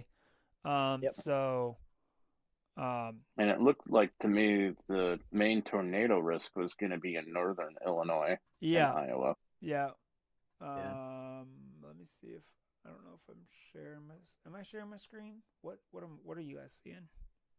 Yeah, I see it. Okay, yeah. So there is that 10% tornado risk there, which Mhm. does include the, Janesville, Elkhorn, that whole area is in that 10% hatched area. So it could be a big day, like I said, from Des Moines all the I way think over to Chicago, and they're on the state Going to line. be a pretty big significant hail threat tomorrow too. Yes. 100%. Yeah, 30%, 30% hatched hail there as Wow. well, for sure. But And I mean, that, just the size of it, yeah, that you know, goes the all the area way up that into it's central covering. Wisconsin. It's Yeah. quite a big span for that high of a percentage. Yeah, typically you don't think of extremely large hail there in Wisconsin, do you? No, typically not. I was thinking like an inch maybe, but this could be 2+ inches, that you could see in Correct. some spots. That we typically don't get. Mm-hmm. And then the wind is actually your lowest risk, only at 15%. There's not really any significant wind risk tomorrow. It's mostly a tornado and hail event, similar to today. Yeah, 100%. Where Well, it also seems pretty similar to like 2 weeks ago too. yeah. I remember when you had those storms roll through there in a couple weeks ago. Yeah. Yep. Like I was telling Rob earlier, it's like, man, Dan and my brother up in Milwaukee and all y'all up there have had a better severe weather season than us down here in the southeast for sure. Mhm. It's like this Well, we'll is your see what year. develops. You know, as they say, never trust a warm front. Yeah. So we'll see. Yep. Yeah. Well, it's almost more of a stationary front. It's not even Yeah. quite a true warm front. It's like a quasi warm front. Yeah. Quasi stationary. Yeah. All right, let's check back in on this storm here in and around just west of Butler. Still looking pretty decent on the velocities, guys. So if you're in Butler, definitely need to be taking your tornado precautions from Nyhart up to Butler. Passaic looks like they're going to be okay. It looks like it's going to kind of stay south of them. None of these storms today have really been moving all that fast. Like today has been No, a Not very at all. it would be a very good chase day because a lot of them have been moving 30, 35, maybe 40 miles per hour. And the road network, is pretty decent from what it seems like. I mean, do you feel like road network's pretty good up there in Wisconsin, Dan, if you were to go out tomorrow? Yeah, it depends on the area. Western Wisconsin is pretty hilly. I mean, over by me, it's a bit more wide open. Northern Illinois, they're even more open than we are. Like down near like Rockford and Algonquin and that area? Hmm. Yeah. Yeah, Yeah, I was I haven't been up there, so You haven't? no, not to Wisconsin, not to that part of Wisconsin. Ah. When you get into like the driftless area, then it can get a bit harder to chase. Yeah, that would definitely be new territory if I ever got up there for chasing. For sure. Looks like another severe thunderstorm warning up there northeast of La Crosse, Wisconsin, up near Sparta. That just got issued. 60-mile-per-hour winds, quarter-size hail on that one. Hey, that storm up here near tornado warning up here near southwest of Rochester, Minnesota. I was looking at this storm earlier and wondering why it didn't go tornado Oh warning. yeah, I remember that. Yeah. This is here southwestern Olmsted, northern Mower, and southern Dodge County there in southeast Minnesota. So this is radar indicator rotation, but it's looking pretty. There's almost like two different areas of rotation that you can see there on that one. Can you flip to reflectivity real quick? Yeah.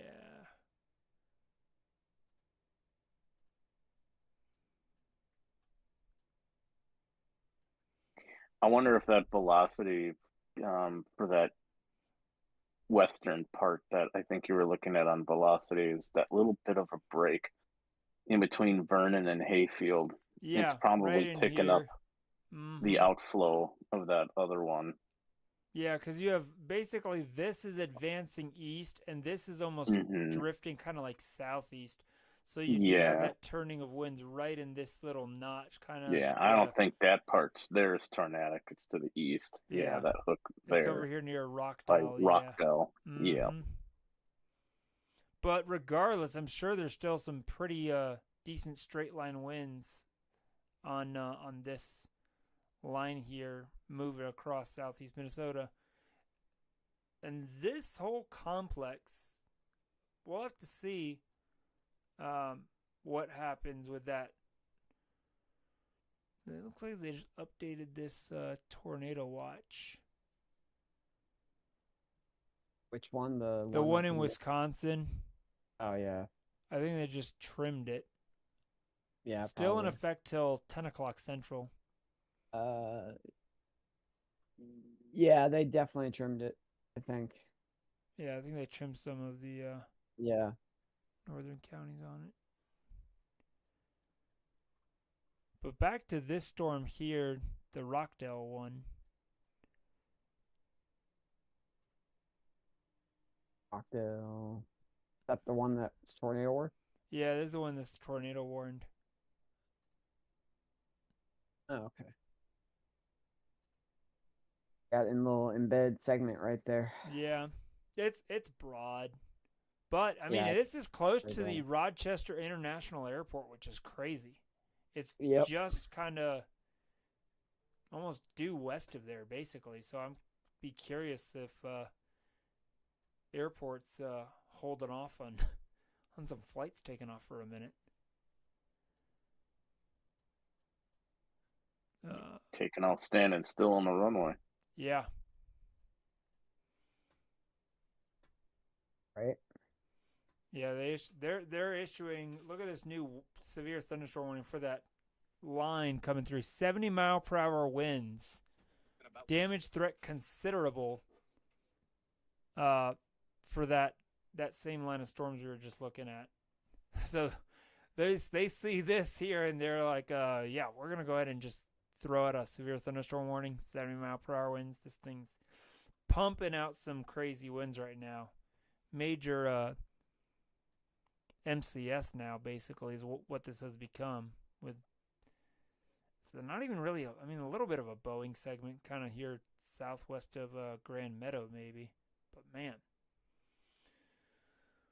this here is almost more a Boeing segment over here in Wisconsin, near Wisconsin Rapids, kind of toward Friendship, Toma.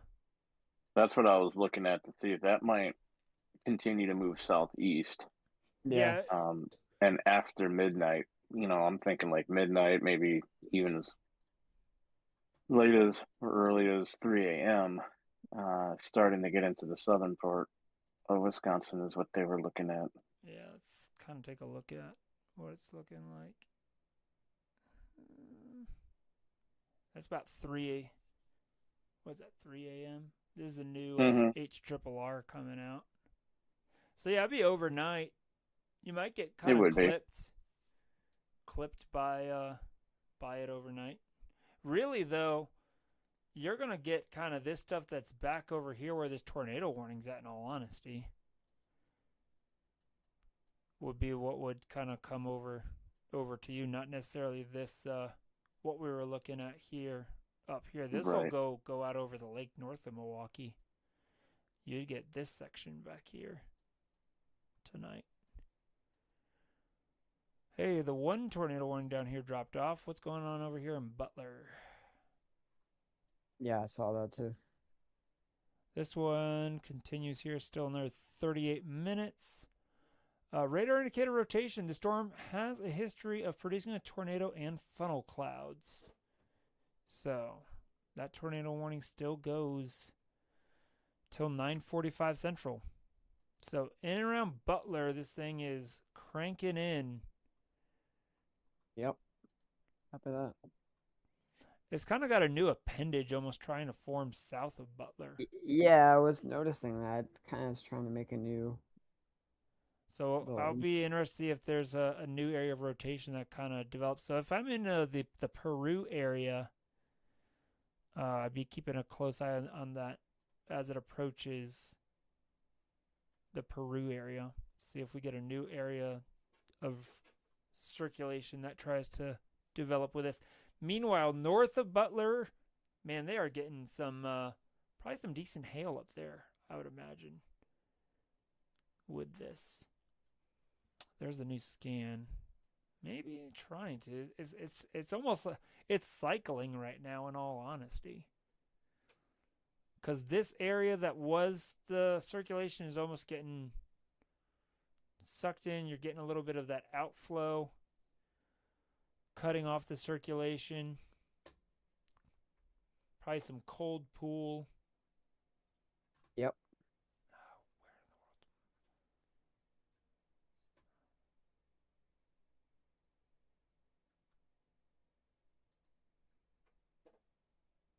But still seeing a little bit of rotation here just on the east side of Butler on the NROT.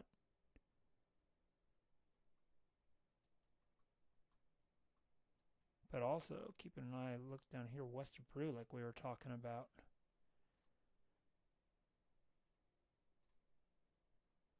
Yeah, there's some rotation trying to develop down there. So keep an eye on that. It's definitely more disorganized. Meanwhile, back up here in Minnesota. Yep.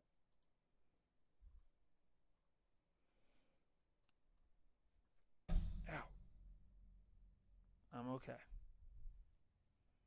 That's good to know. I didn't need that finger anyways.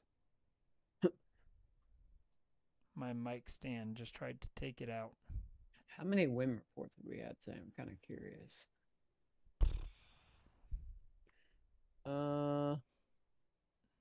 We only had... Do they have reports? 11. Wow, we've had more tornado reports than wind reports today. That's not common at all. Yeah, that is pretty crazy. Yep. Probably be increasing overnight. We'll probably have probably 50, maybe more overnight. Once this all consolidates. Look at this severe thunderstorm warning up here in Saginaw, Michigan. Right off that. Oh. It's a backdoor cold front coming off of the lake. You know? Wow. Yeah. Like, that is so interesting. Yep. Cold core. You have, instead of the cold front moving west, it's moving east. It's basically moving southwest. You know? That's odd. Yeah. So interesting. Meanwhile, think it's- down here in Georgia, we got our lovely special weather statement for high fire danger conditions again. Almost the whole state. Wow. Yeah, literally every day for probably like the last 5 days, we've been under a special weather statement. No kidding. Hey Dan, did you hear that there was a wildfire down in Naples, Florida today? I saw that. I did see a little bit about that. I didn't see much. Yeah. How far is Naples from you, Rob? 3 hours? Yeah, 3.5, 4. Okay. It's not that far. I've driven down there before. It's right near Marco Island, right? Yep, Right yep. there. Yep. I've been to Marco Island before. Yeah, I think I've been there once when I went down to Naples. All right, pretty Rob, cool. I'm going to toss it back over to you and in your radar All right. here. Looking at this tornado warning still here. I mean, it's definitely broadening out. It's not looking as, good as it was earlier. So it's probably gonna just go as long as it can. I mean, this stuff up north near Pleasant Hill, they're getting rocked with strong winds, I'm sure. Oh, yeah. Yeah, 70-mile-per-hour 70 winds mile. up near Pleasant Hill, Missouri. So, yeah. And I remember there was one live stream, Joey, that we did. There was literally a squall line that went all the way through the Missouri River. Do you remember that? I do remember that, yeah. Yeah, that was It was like the crazy. whole thing from north to south. Yep. Yep. I think that That's was around this huge. time. I think it was around this time 2 years ago or something like that. A new tornado warning on that Rochester, Minnesota storm just got issued. Oh yeah, look at that. Oh wow, you could definitely see the rotation in that. So I'll read Bottom. it out for you. This is for northeastern Mower County and northern Fillmore County. That goes till 10 o'clock Central Time. Radar indicator rotation. This is moving east at 50 miles per hour. Look at that. Severe thunderstorm capable of producing both tornadoes and extensive straight line wind damage located over Grand Meadow. So, yeah, this is definitely not only is a tornado threat, but also with this front now moving in tonight, we are going to see that damaging wind. I think we'll see those damaging wind reports pick up here tonight, Rob. Yeah, and copy Dan. that. I wouldn't be surprised if we get some stuff overnight there, in central Wisconsin with this coming through. I'm curious if when this tornado watch expires here in 45 minutes, do they either A, extend it, or do they change it to a severe thunderstorm watch that goes till 3-4 o'clock in the morning? They might do that, and that could go into the morning. Looks like we just issued another another tornado warning.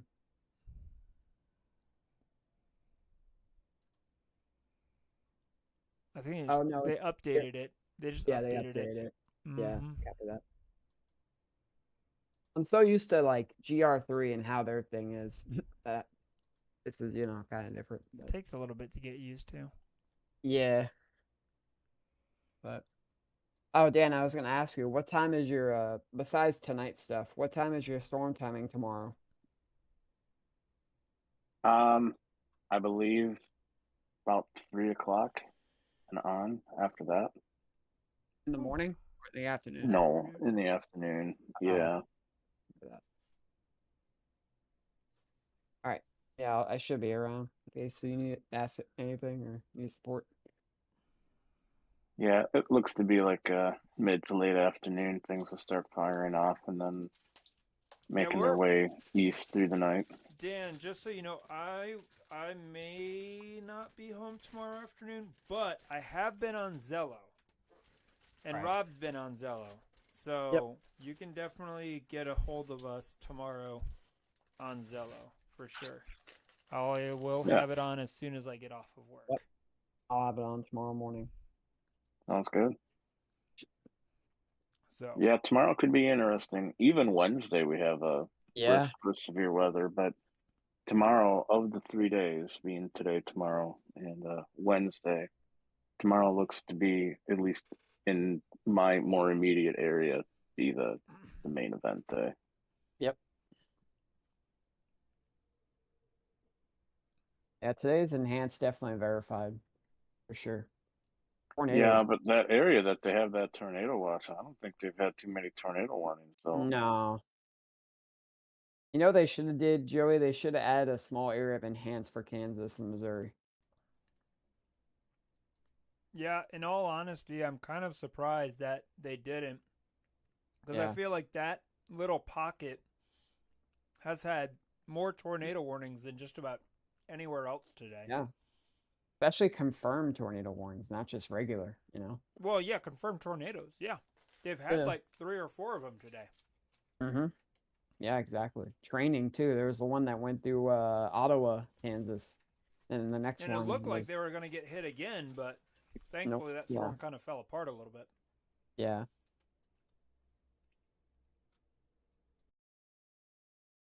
they just put out a new mezzo discussion. They're talking about replacing the tornado watch here and extending.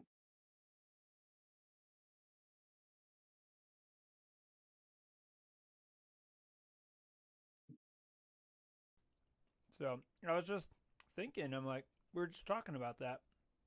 I'm like, I wonder if they're going to extend it or if they're going to issue a new one or what they're going to do. So, Yeah. yeah. Top of that. There's so many mesoscale discussions. There really is. Oh So- my goodness.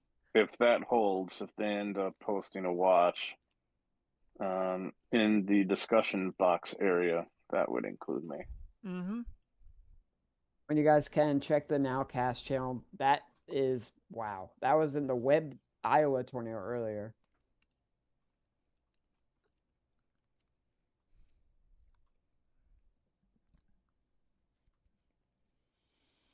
All right, so here's what they're saying with Dan's mesoscale discussion. All right. Obviously, we've got some ongoing convection up there, which has become more linear over the last few hours, right? Increasing low-level jet, we're at 50-plus knots observed in the wind profiles.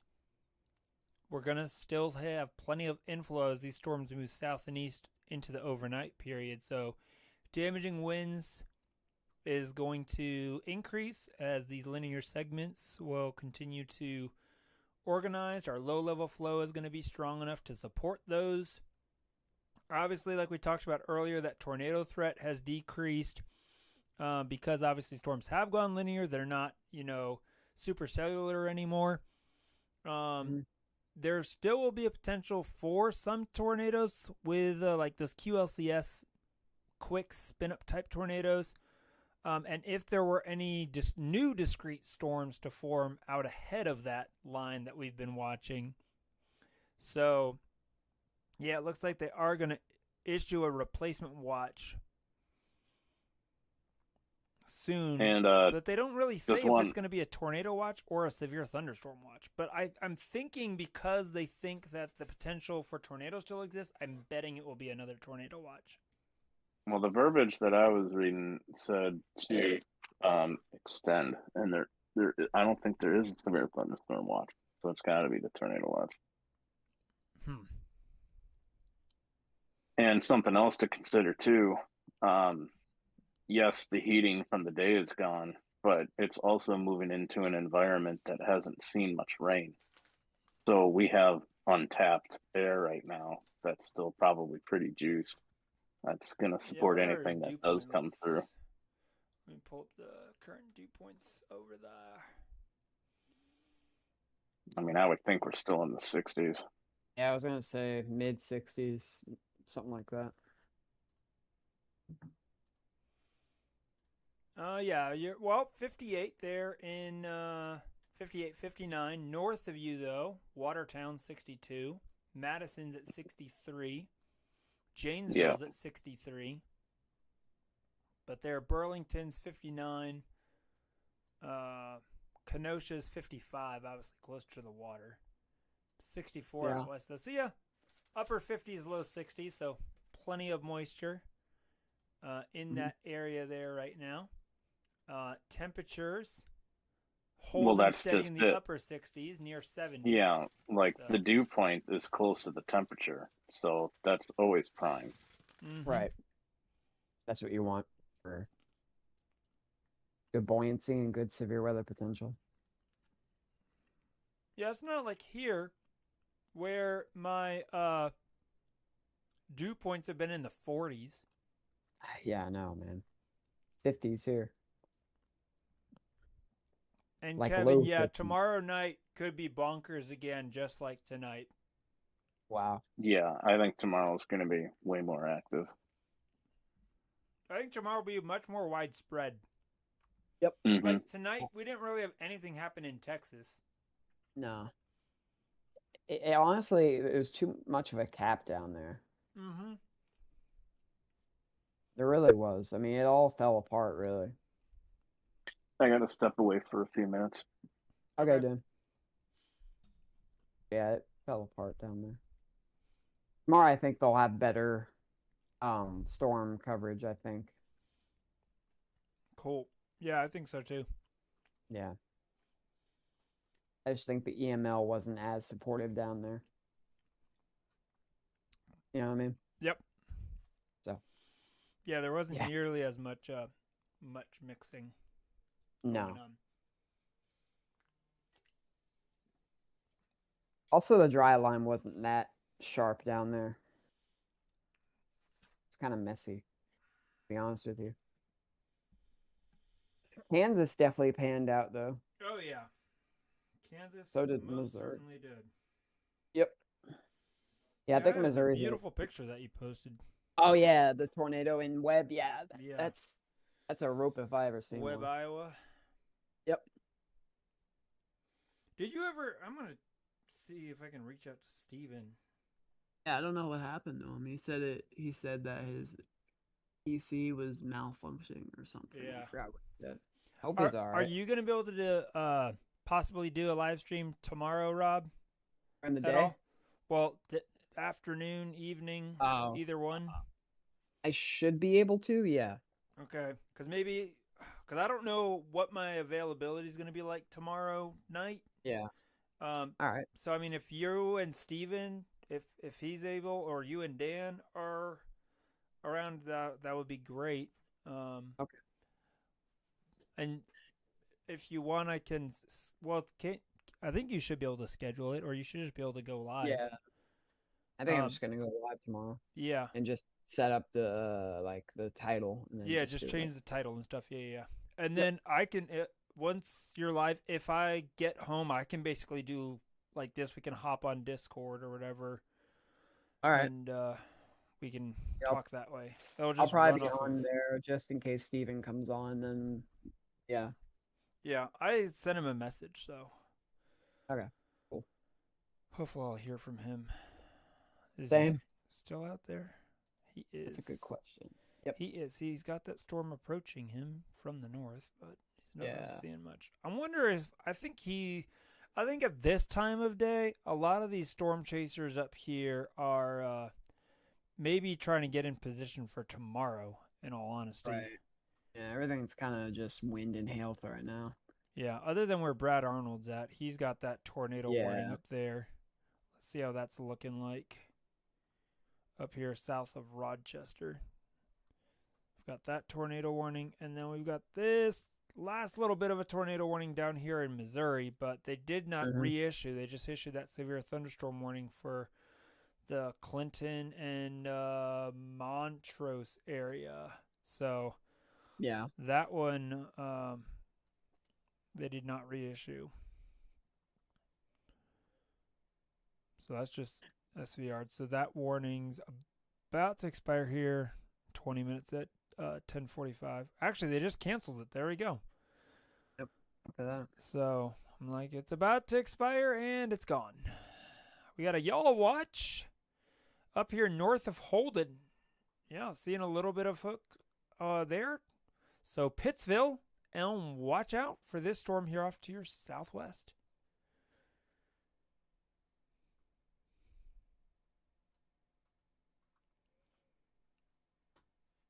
See if we got any rotation on this. Oh, yeah, there could be this is one of those classic examples of where we could see a brief spin-up tornado. So, Pittsville, take cover. Even though there is not a tornado warning, it is looking like there could be some embedded rotation in that storm.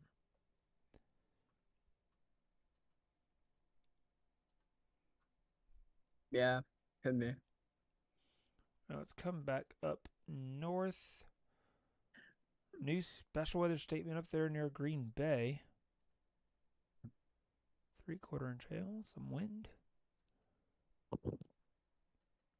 Let's see what's going on with our last tornado warning for now. We'll probably get one or two more, I think. This one continues here till 10 o'clock for northern Fillmore County. Radar indicator rotation on this.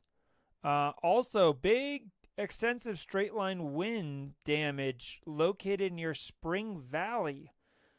This storm is moving east at 50 miles per hour, so big wind damage here. Reported this was 7 minutes ago from the emergency manager. Wind gust of 57 miles per hour there in Spring Valley. I'm back. Welcome back, Dan. So that line continues to progress. Anything new? So yeah, we're down to just one lonesome tornado warning. And this For now. 70 mile per hour observed considerable new severe thunderstorm warning. This is here in southeast Minnesota. So this goes for southwestern Winona, southeastern Olmsted, eastern Mower, and Fillmore counties. So that's that line moving east at 55 miles per hour, containing 70 mile per hour wind gusts. Again, this has been observed. Expecting a lot of damage to trees, mobile homes, roofs, outbuildings as this line moves through. Just moved through Spring Valley. And coming into Fillmore, Wickoff, Forestville, even down toward York. All these areas in the bullseye for seeing some 70 mile per hour winds. Copy that. Which can still do damage. It doesn't always take a tornado, guys, to do some damage. If you have a moment when you want to flip off of that, I want to show you something that I just kind of observed and noticed here that's interesting. If you want to flip back over to south central Wisconsin here real quick. And I want you to zoom in there, kind of zoom in on like Beaver Dam, Fox Lake area. It's kind of towards the south central there, just to the southwest of Fond du Lac. Yeah, I see that.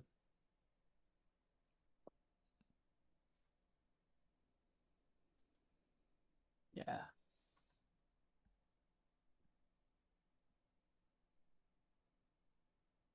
Oh yeah, some of those On cells. flip it to reflectivity there.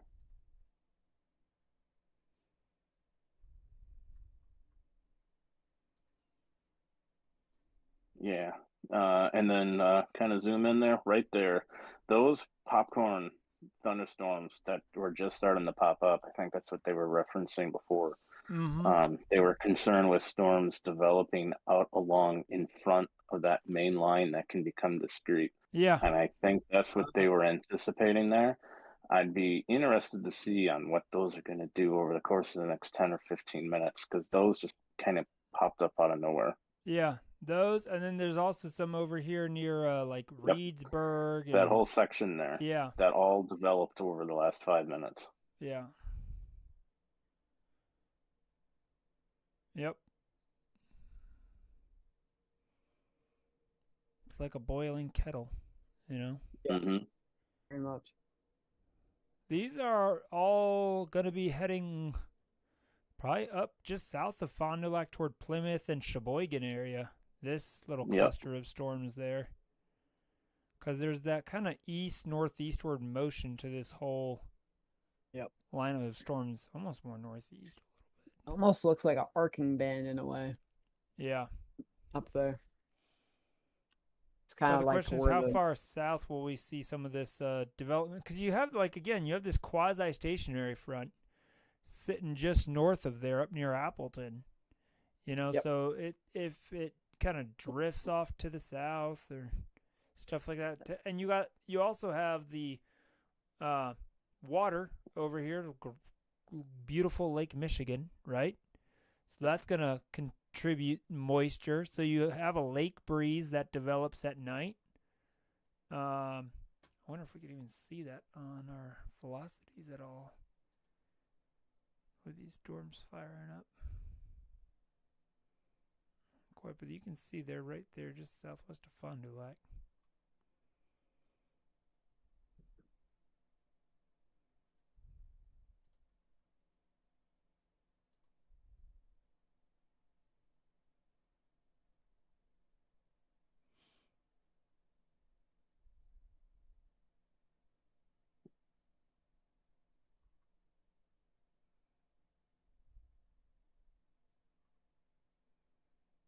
Ow.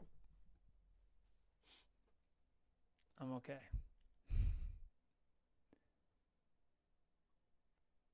Yeah, that's interesting there. Get those.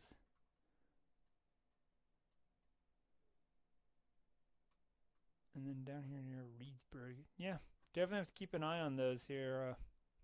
The next It's just be 20, interesting to 30 see what minutes. their development is going to look like. Yeah, And if I'm it becomes expecting over the severe at next all. about hour or so that they're going to continue to develop like that even further south, which is why they have that meso discussion as far south as those bordering counties between Mm-hmm.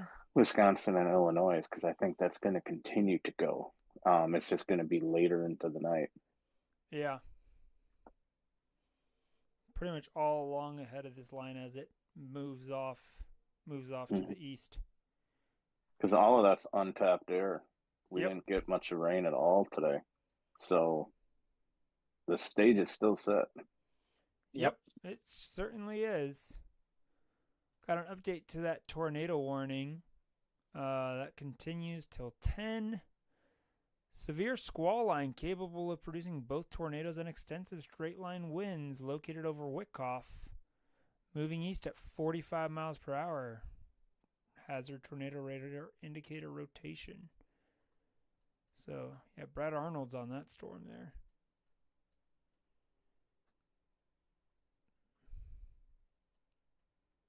You can see it really starting to fill in over here north of Baraboo.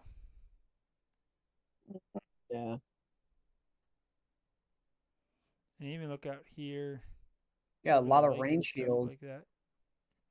Got a lot Oh of rain yeah, shield up here near up UP. Warsaw in that area. in the UP. And there's still this severe thunderstorm warning that's literally just been chilling out over here in Michigan too. Look at this guy. Yeah, I know. Over here in Bay City, north of Saginaw. That Yep. guy's just been chilling out there for an hour. How fast is it moving? Maybe. 45 miles per hour. I mean, he's just went Yeah. through Saginaw. It's just slowly making its way up there, you know? Yep. It's probably got a little bit of hail in it, I bet. Ohio's got some stuff over there. Nothing severe, but a lot of rain shield over there in Lake Yeah, a little bit. Erie. A little bit. Yep. Oh, yeah, over here, north of Cleveland. Yeah. A lot of lake. Lake A lot of enhanced hail rain. reports over there by Toma. Yep. Mm-hmm. Copy that. Let me take my meters off. We'll see if the storms make it past the infamous Janesville wall. That's always the question. Always the challenge. Yeah. I think they have a better chance tomorrow, but Oh, definitely. that the Y'all watch. probability still isn't 0 tonight either. So we'll Right. see. Exactly. And the warm front is due north of you, so you got moisture still.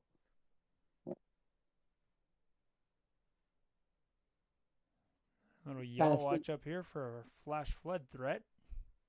Yeah, Makes that's another sense. thing too, is the flooding's gonna be really rough up there. Yeah, because I mean it's not moving very fast. No, it's not. You know.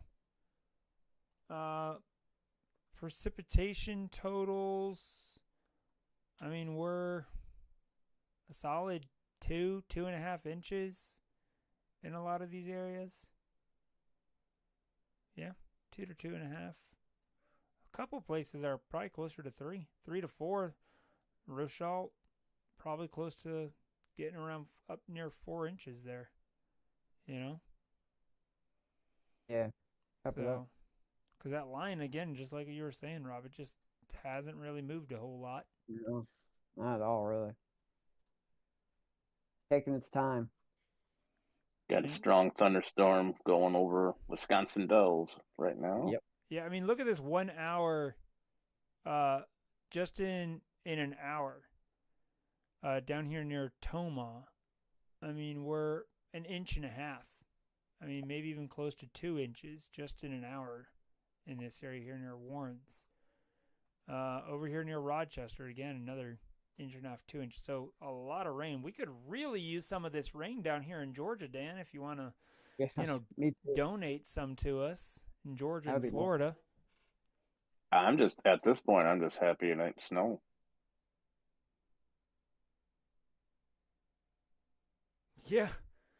Yeah, I bet you are. Did you have snow on Easter this year? No? We did not. We were south of that. Yeah. I was thinking about you, man. I appreciate it. I If remember there's when I snow on lived the in- ground when on I lived in Easter and you Buffalo, forget New to color York. those eggs, it makes the Easter hunt that much harder. Yeah. When I lived up in Buffalo, New York, we had snow on Easter a couple times. Kevin Ramsey in the chat saying might be a moderate risk for tomorrow. Yeah, it could. There's a possibility. Yeah, there's a chance. I wouldn't say no. I think if there is, it's going to be northern Illinois and eastern Iowa. Yeah, I- I do I- think I so. don't I don't see think it will for include your Wisconsin. area, no. No, I don't.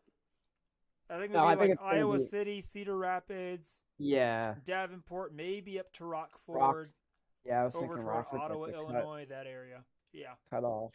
Yeah. Do you think we'll see a high risk this year given the neutral and the El Nino coming up this summer? I think we might. Yeah.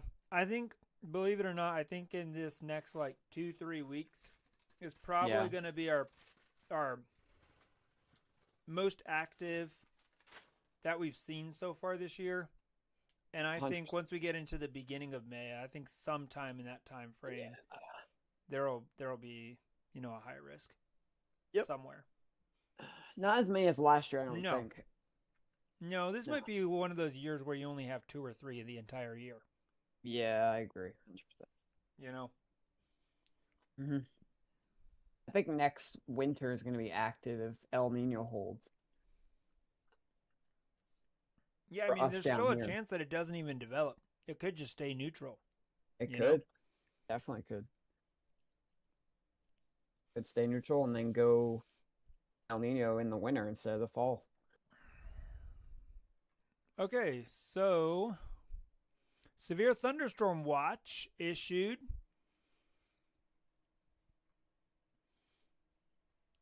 Let's come. Yep, there it is. So Dan, it was a severe thunderstorm watch that they issued Okay. for your area. You are now under a severe thunderstorm watch till 4 a.m. Central.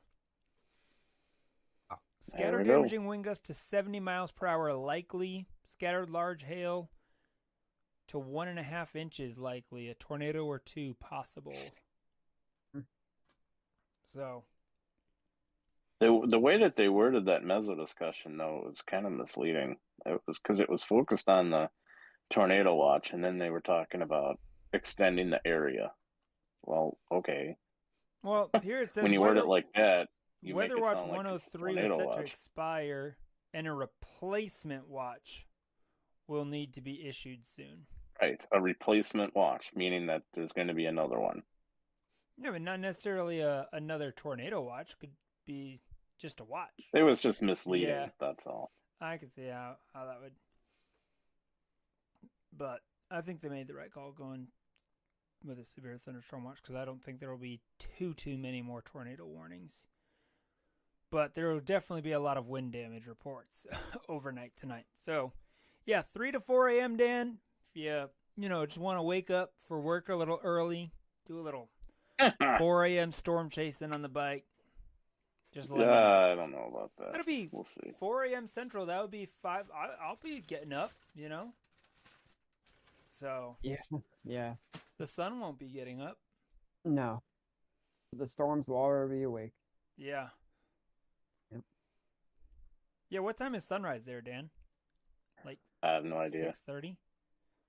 Something like that, probably. I was gonna say 7. It's got to be earlier than 6:30 because it's light out before I wake up, and I wake up before 6:30. So I'm guessing sometime between 6 and 6:30. Yeah, that makes sense. Hmm. I can't remember if sunrise is earlier during spring ahead or if it's later. Once we get into spring forward, Well, you it's gain earlier. light both. Yeah, Yeah. at both ends. Okay, yeah. Because I know you have later sunsets during. Yeah, initially, when it initially changes, the sunrise time goes later. But Oh, okay. once you get like 3 weeks beyond Starts getting daylight, earlier. the daylight savings time change, Yeah. then it basically catches back up to where it used to be as far as Gotcha. sunrise times. Mhm. That makes We sense. get about 80 minutes of additional sunlight every month. Yeah. Yeah, that far north you do. I think we're at 60 minutes here, and Rob's Yeah, probably you at don't like change 50 as much minutes. because you're closer to the equator. Yeah. Or Right. like 40 or 50 here. Northern Wisconsin gets almost 90 minutes Yeah. every month. Yep. Yeah, because the sunsets up there are Oh, they like. trimmed this tornado watch down here a little bit. Oof, they did, yeah. Or did they just extend it for an hour? Do we have any tornado watches down? Tornado- in Kansas? No, we don't. No, I thought we had a tornado watch in Kansas. We don't, though. Like Not for in that storm. Not in Kansas, no. No. They issued a special weather statement. They got a Oh, couple no, severe there- thunderstorm warnings. There is one, but it expires in an hour. Yeah. Yeah, that's what I Yeah. was saying. Okay. It was, I believe this initially was set to expire at 10 p.m. Central, but then they extended it for an And hour. there's still rotation down there on that storm. Not a lot, but just west of Clinton, Missouri, there's still a little Oh, bit yeah. of rotation. Yeah, I see But- that. Yep. You know, It's broad, but still definitely there. 100%. And over near Odessa, there's a yaw watch out there. Maybe a little bit of rotation, kind of. What? So I have a question. Go ahead. What is a yaw watch exactly? Basically, Andy Hill, who is Ryan Hall's meteorologist, kind of Okay. does what we do. He sees areas of potential importance and Right. puts out a yaw watch for either a tornado or flooding or straight Okay. line winds or whatever. Gives it a confidence level and gives it a time period. And it's not any like official NWS thing. It's just kind of something that they do on their own, Right. And they put little white dash lines, draw it out. And, Yep. Yeah. And so it shows Yes. up here on Weatherwise. So it's kind of And I like a think Mexican their testing AI model. kind of assists with some of that. But Accuracy then, and all. yeah, I think Andy's the one that kind of like does it, but I think the AI kind of like alerts him like, hey, there's Right. area of rotation developing over here. You might Yeah. want to issue a yaw watch. Yeah, like the yaw bot or whatever they have. Yeah, they're yaw bot. Mm-hmm. Yep. Yep.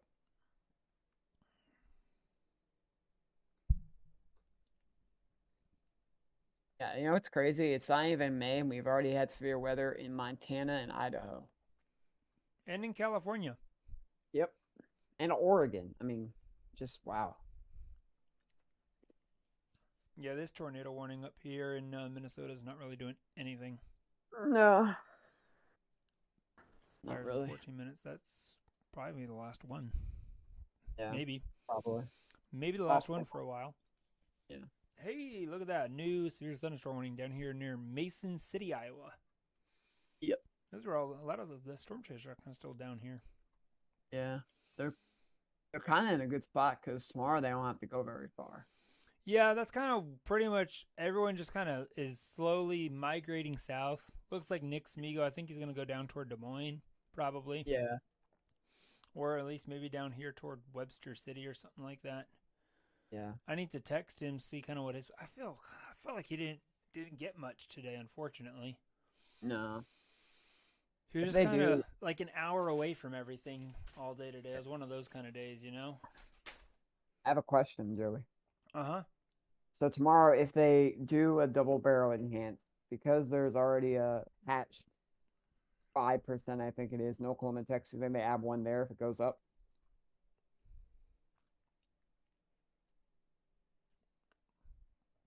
Okay, I'm taking a look at tomorrow. Here we go. Yeah, because there's a hatch sig 1 over there. For hail? Now for tornadoes down near Kansas or Oklahoma and Oh, Texas. yeah. Yeah. Yeah, they could. They could upgrade this area to an enhanced and potentially Yeah. upgrade the Davenport Cedar Rapids area, like we were saying. If they put a Oh, no. 15% tornado risk area in here, they Yeah. could upgrade that area to moderate and have an enhanced down here in Oklahoma, possibly. So what they'll probably do is they'll stretch out the enhanced, maybe, or they'll add a second one and then they'll upgrade the moderate. It's probably what they're gonna do. Yeah, I think they would just add a second one and upgrade to moderate. I don't see them stretching it back through Kansas No, City all the way down I there. don't think they will either. No. Because you got 2% there, wind's only 15%, so that's definitely not an enhanced risk. There's No. nothing enhanced within the Not Kansas yet, City anyway. area. No. And tornadoes Day only 3. 2% down there. So, Yeah, day 3 at maybe, I don't know. It's too far out. yeah, I haven't even seen what day 3 even looks like. Oh, New Mexico discussion. Another one. That's gonna be in Missouri, I think. Yep. Day 3, Uh, Dan is Mar- barely marginal, I in there. think? Dan, you're barely in that slight risk for day 3, Oh. man. Oh yeah, yeah. Hey, we just made it. Yeah, you Nice. just made it by like 2 streets, man. 2 streets. Yeah. That's wow. Did I? I mean, yeah, basically. I mean, look at this. Let me flip back over to you. Hold on. Okay. I am technically in it. Yep. That's what I'm That's- saying, man. I like if you Wow. were over there on what is that, County Road H, man, you would not be in it, man. Nope. Or if you were east of the I-43 and Highway US 12 intersection, nope. No slight risk for you. Well, I live about 12 minutes away from where I work, and I live in the slight and work in the marginal. There you go. So that's how close it is. Yeah, but you get off work at like, what, 3, 4 o'clock? Yeah, about that. Yeah. So, I mean, you'll get off work right in the nick of time for tomorrow's event and for Wednesday's event. So, you know, I mean, Yep. 2 days in a row. And you get overnight tonight. Let's not forget about that. So, I mean, Dan's Gonna getting be fun. Christmas early over here, man. I know. It's not even June yet, and they're already getting severe weather. That's okay, Rob. We'll get a hurricane. Oh yeah, probably. Yeah, you guys can have those. I got 2 snowstorms in a row this year. You did. So, I mean, there is that. We don't have hurricanes, which is why the air hurts our face in the winter. So You have flurricanes. No, I'm joking. I'm still surprised that they did not have it enhanced out here in in this area. It was just a I know. satellite. Yeah, it's Yeah. definitely didn't verify first light. I mean, Well, the more than hail- verified first light. Yeah, More I'm than saying verified just for first light. just for a Yeah. slight, it could have been more than that. Most certainly. Most certainly. Yeah. Well, we are 8 minutes away from this severe thunderstorm Oh. warning. Oh my goodness. I was literally just thinking that's the last tornado warning. And then what happens? You max What velocity happens? yourself. New tornado warning gets issued right here. East Just south of of it too. Preston. Yep. Wow. West Central Houston and East Central Fillmore counties there in southeast Minnesota till 10:15 Central Daylight Time. Radar indicator rotation.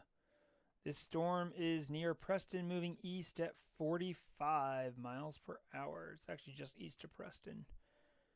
So kind of there near the Highland area. Let's flip back over. Oh yeah, there you go. Ta-da! Yeah, just west of Highland. So if you are in the Highland area, take those tornado precautions because there is an area of rotation heading your way. Highland, eventually north of Choice, possibly, if it holds together. Over toward Yucatan. It's broad, though. Yeah. North of 218th Street there. Any areas of interest in this watch? I mean, in this tornado warning here? We got 1,200 people, 509 homes that are within this tornado warning. That's crazy. Guess what? What? So for the amount of hail reports we had today, we had 143 hail reports, 34 of those being large. That's a decent chunk. That is. Yeah. What It's can almost- I say, man? Yeah, it's almost a third, I think, something like Yeah. that. So the hail definitely verified. Yeah, didn't they have a hatched area for today for hail? Yeah, SIG 1, I believe. Yeah. Yeah, it was a 30% hail risk. Yep. Sig one? Yeah, that definitely 100%. verified. Tomorrow, Dan, let's go. 30% hail risk, buddy. Yep. That can be you. Yeah, Hopefully you're I'm, good thing the motorcycle doesn't have a big windshield. Might want to tuck Motors- that in the garage. Just don't hail punch with the motorcycle. We don't need that. yeah. I don't really think that's going to be the most efficient way to do that. Yeah. Yeah. No. Although, if you think about it, if you had like down trees and stuff in the road and you could get around it, you probably have a Yeah. better chance on a bike than we Yeah, would. think- exactly. If you had down trees, yeah. I mean, there are some advantages. Yeah. There are. Yeah. Like when I'm chasing a hurricane and there's a down tree in the road, I try and get around it and it just doesn't happen. You know?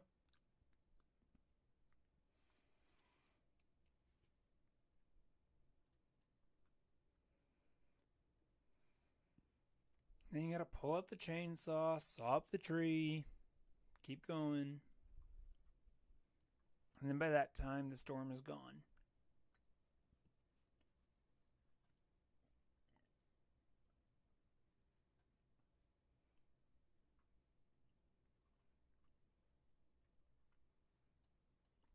Things are definitely quieting down, though. We got 3 severe thunderstorm warnings down here. Yep. Severe thunderstorm warning here in Mason City, Iowa. Yeah. Our 2 tornado warnings and now a new severe thunderstorm warning here with a tornado possible tag on it. 60-mile-per-hour wind gusts, trained weather spotters reported. It is moving east at 50 miles per hour. That is for Houston and eastern Fillmore counties there on that severe thunderstorm.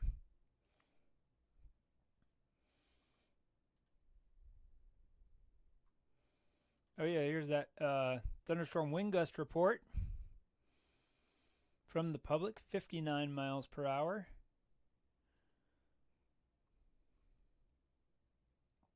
$57 earlier, yeah. So there's Spring Valley had multiple Spring Valley and over toward Preston. So that storm's definitely been cranking out some wind. Yeah, definitely. Some messy rotation here south of Brattsburg. Kind of Messy south-southwest. rotation. Yeah, it's messy.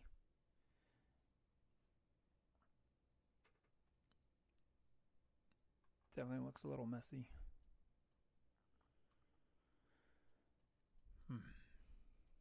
Couple more special weather statements out here. Things are definitely starting to die down a little bit.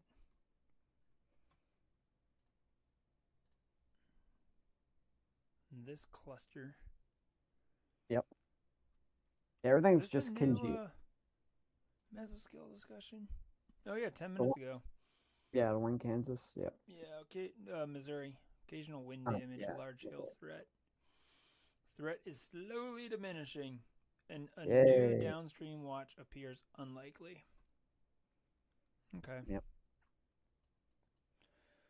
Well, what a night it has been. Indeed. Yeah. Got another big day tomorrow. Probably the sir. biggest day of the 3-day series. Yeah, I would. That's kind of what I'm expecting. Yeah. Same. And that moisture resurgence isn't going to take long. And then we got Wednesday, This and then was Friday. Like pregame. Yeah. Friday, we've got another risk area down Oh, really? southwest of you. Yeah, 15% Right. risk for eastern Iowa, northern wow. and central and western Missouri, eastern Kansas, and central and northeast Oklahoma. Yep. On Friday. So Pretty much the same area it's been like the last Yeah. few days. that's now. because the storm track is just stuck over there. Yeah. So the storms go from Welcome to Texas spring. up to Wisconsin, and then they don't advance any further east. Or if they advance east, they go to like Michigan and New York.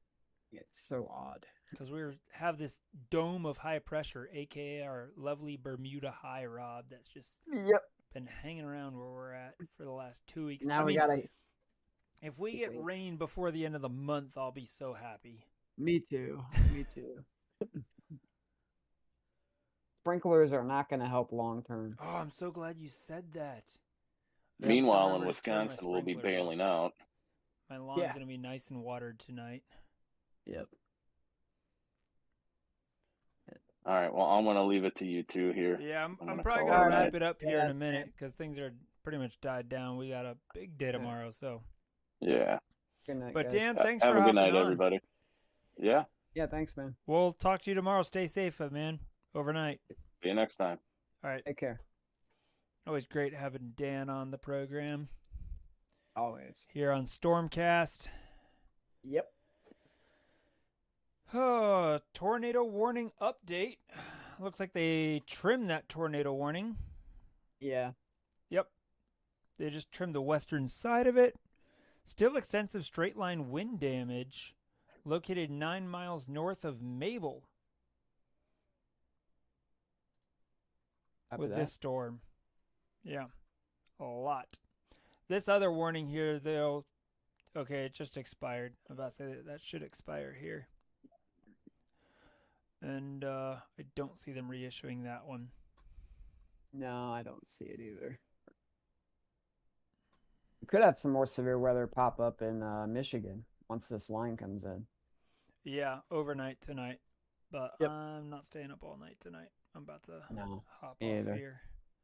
Yep, same here. Nick Smigo's almost down to Ames, Iowa. So I'll check in with him. Hopefully we can get him on here tomorrow. Yep. Give us a live report. That'd be cool. Kind of like we did with Jeff a couple times. Yeah, So and they've been getting nothing over there. I mean, besides the other day, but tornado-wise, they've not gotten a lot. yeah.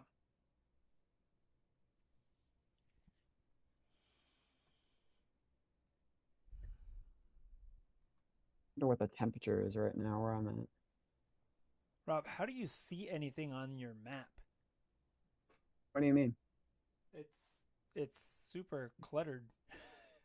Oh, I don't know. Did you do the state outlines in purple? Yeah, it's blue. Oh, it's blue? Yeah. Nice. Yep. All right. Well, this tornado warning here is about to expire. If you're in Yucatan and Choice, you need to be taking cover here for the next 14 minutes. Yep. Velocities aren't looking too good, but there might be something just kind of here on the east side of Choice, maybe. It's not very well defined at all. But that's where you could have a quick little QLCS tornado pop up in there. It's possible. Yeah. Regardless, wind damage is definitely here on this line. Lots of wind damage. And that's where within this line you can get those quick spin up tornadoes taking place. So Copy that. but we'll go ahead and get ready to wind it down here for the night. So Rob, I appreciate you you being on here tonight, and folks, No problem. you will hopefully be back here tomorrow night or tomorrow afternoon, either myself or Rob or someone from our team. So make sure that you are subscribed to the channel. So have those notifications turned on so that way when we go live, you get the notification saying Extreme Weather Videos is live. We'll keep you guys updated. Also, be sure to keep up with our Facebook page, because if you don't get that notification, we'll try and post the link to the live stream over on our Facebook page, just like we did tonight. Thank you to everyone that was in the live chat. Kevin, Candace, anyone else that I may have missed. Appreciate you guys and your comments. Rob, thank you for being on, and it was also great having Dan on. Yeah. No problem. And we'll see you guys again tomorrow for another busy day covering extreme weather here. Be sure to experience the extreme with all of us here at Extreme Weather Videos. Have a great evening. We'll see you guys tomorrow night.